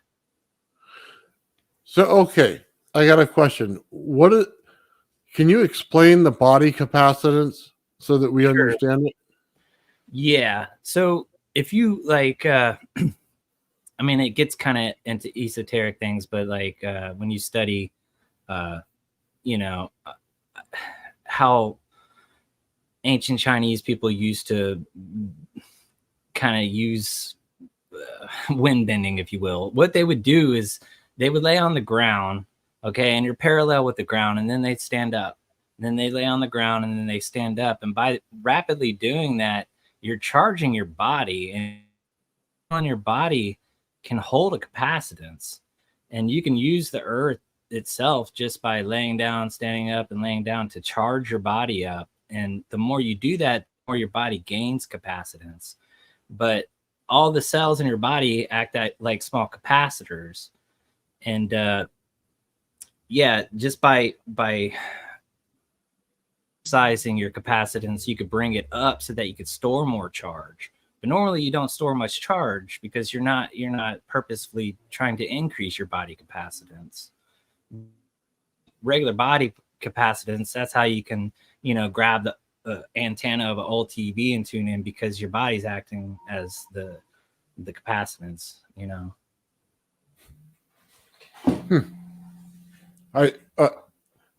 Hold on. Let's go ahead and take that one down. I'm going to pull another one. Okay. Let's see. And let's see if I have it real quick here.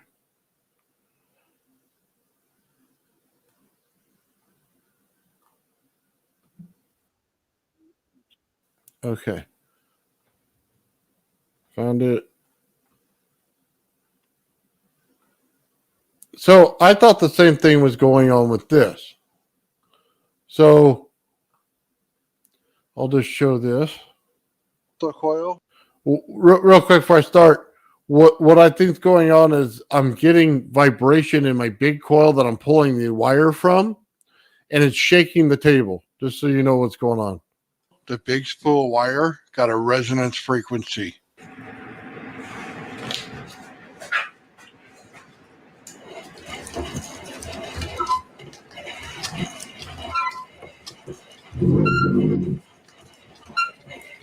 Now let's go ahead and see that one more time. Pay attention to the bottom left-hand corner of your screen. Look at the big rod that's sitting there. Watch this coil resonate. It's going to shake the table.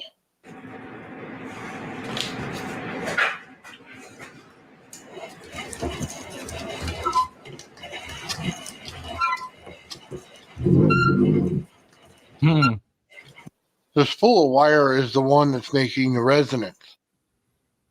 Okay. So, do you think body capacitance working there? Could be with the magnetic wire, the friction of you holding it could add a little bit of body capacitance. I think a really cool way to look at body capacitance, if you could look it up, is a theremin instrument, if you've ever heard of that. Okay. No, I haven't. It's really cool. Joe might have heard of it. He's a musician. Okay. It's spelled THEREMIN.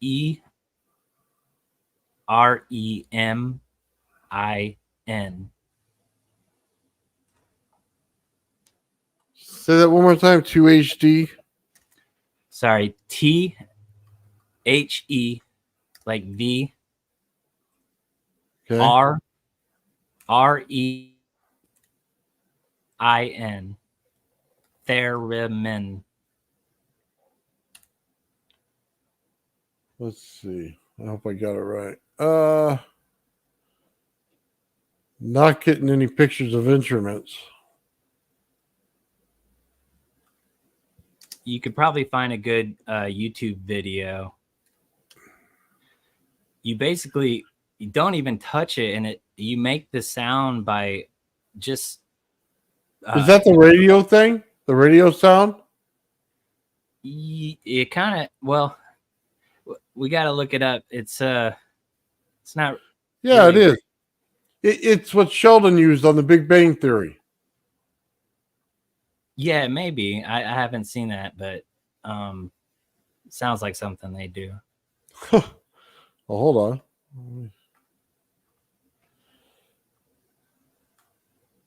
Right there. Yeah. Yep. Yeah, That it's the same thing. That works off body. Like Yeah, it that. works off. It's body capacitance. You Yeah. make music without even touching it. Thought I recognized that thing as soon as I saw it. That's what he was doing on there. He was annoying one of the other guys on the show with it. I thought it was hilarious. So, yeah, that's pretty cool. All right, I wanted to show real quick. The guy sent me 3 experiments, so I told him I would show them. So let's take a look. And he's dealing with the same thing. So,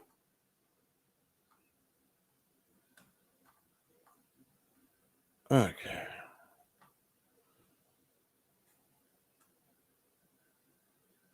Let's see, make sure everybody can see that, and I'll hit play on it.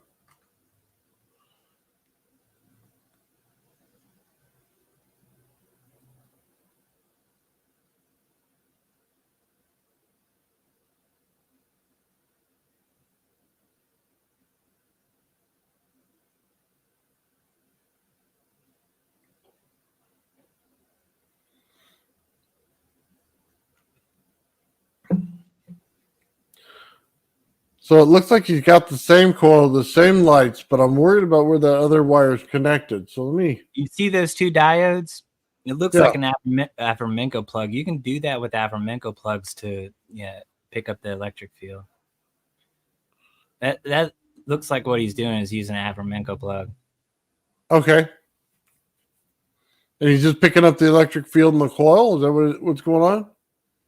Yeah, you can literally just take 2 LEDs and pigtail them and set it to it.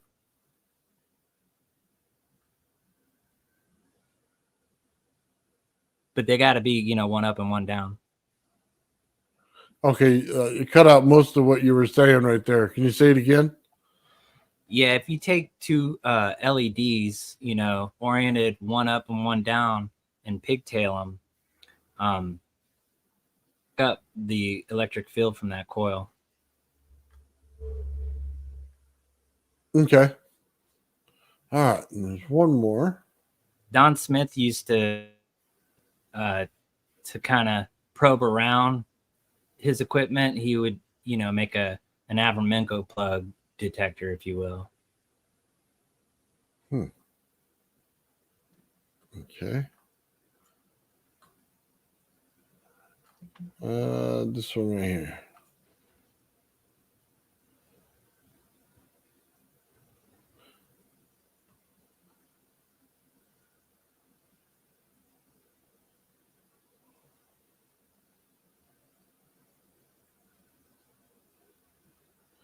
So I think this, he was just showing how this is flowing and how he wanted it to work.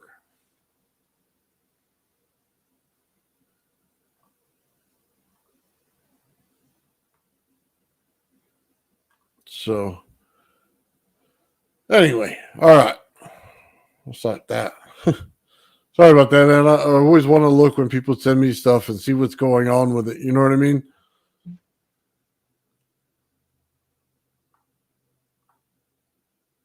Still there? Yeah, I'm here. Sorry, my dog. She's not used to me doing this, so she's like freaking out. Right on, man. Right on. Yeah. Okay, so let's see. Sorry, just going through the chat real quick. What's up, Bernie? I'll show that. Everybody's having a great day, man. We're learning a lot. So, in the beginning of the show, we got to see Mr. Linus is, I'm saying that always wrong, and I know it. Mr. Laney is like miscellaneous. Laney, yeah, I don't know what it is with me. I always Just call it just Mr. or whatever. It doesn't matter. Mr. Whatever, Mr. L. No, we saw a really cool thing that had to do with the monopolar motor and a different take on it that had to do with liquid and dielectrics in there. And Bernie, it's right up your alley, man, on some of the stuff that he was doing there. I wish I could rewind the show and show you, or his camera worked, we can show it again. Yeah, if you could catch the beginning, that's when my camera was working. I was just able to get that in there, and then my camera glitched. But that is what I think this community can use as a power source for, like Stargates, if you want. I mean, 100 kilowatts is a lot of power, guys. And, I'm just putting it out without a patent. I'm just doing it out of the love of my heart. It's a gift to everybody. And it's a good starting point as a power source. And then the propulsion will get there. Yeah. Well, I think I'm pretty close to that propulsion now. So yeah, you're the man. We're getting there, man. I mean, at least we're trying anyway, It's yeah, I got a few more little stages to go through, and I think I got it. Working with somebody on some different parts of things, working with Brandon with some high voltage stuff that has to do with the difference we were talking about in the field. So, and it's producing results of lifting weight. So I wanted to amplify that, you know what I mean? And then from what I understand, that the weight itself is not a problem at all because it's actually the force that's driving it. So, and force is the product of pressure and area. Think about it simple. Yeah, that's what he keeps saying too. It's real simple. It really is once you get it. Yeah. You know what it is? You just got to pound it over and over until they get it. It's that little experiment in the beginning. It's that I got a success. Now I need to build on it. And that's all it is. It's we'll get there, guys. I'm telling you. I think this could be a historical group, to be honest. But I was gonna say something. If you missed it, I sent out an email address on Mr. Lanius at Custom Electrics that's not working. So if you want to contact me, it's Mr. Lanius Engineering at gmail.com. Just throwing it out there. So the one that you sent me, is that the same one? Yeah, that's it. Okay. I built that web. Sean was inquiring. I literally built it that day. So it's glitching out on me. And once I get it working, that one would work. But I kind of, it's better not to have that one right now anyways until I get my equipment. The best way is Mr. Lanius Engineering at Gmail. Gotcha. I'll share it with the group here so they can get a hold of you. So right on. So, okay. Sorry about that. was just looking at everything. So what else we got going on? Is there anything else? Anything going on? Anything you want to talk about? I the energy. I'm just so. I kind of partied too much last night. I'm just not feeling good today, man. Me and my friends went all out. Oh, well, yeah, I've had those days. You wake up and you start to see sparklies in the air and you don't realize what they are right away. Yeah, I had those days.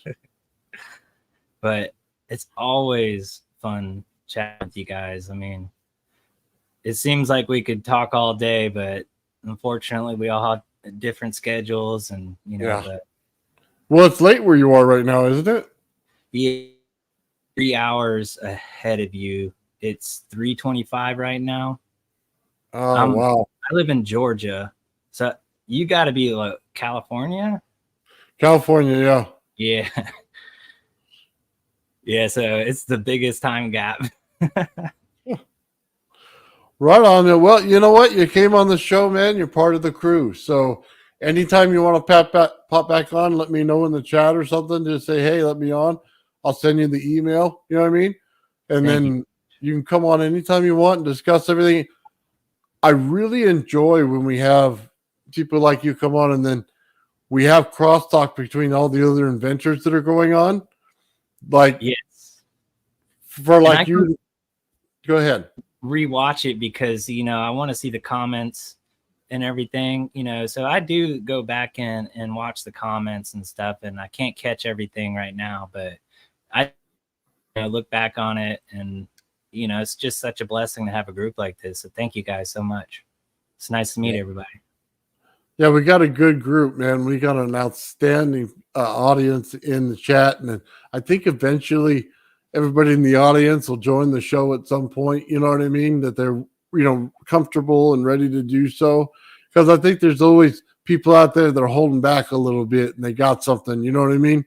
Yeah, I hope they do. Yeah. So it always makes it more interesting, man. Absolutely, guys. But Well, I guess right on. Unless you have any questions. No, I think I'm good for right now, man. I think I think we're pretty good, man. I think honestly, I'd love for you to get on here with the rest of the team and really get a good show like going if you're available on Monday when everybody gets together. If you got a little bit of time, it's a good group, man, and I think the crosstalk will be awesome. Yeah, I look forward to it. I'm going to try to free it up. I've been really busy, but if I can do it. Right on, man. Right on. Well, thank you for coming on. I want to thank everybody in the chat. And if there's anything else you want to say real quick before we finish? Just I appreciate you guys. And let's go to the stars. Right on. I agree, brother. All right, guys. Thank you very much. And have yourself a great Sunday and enjoy the football today, man. All right. Talk to everybody later, man. We're out.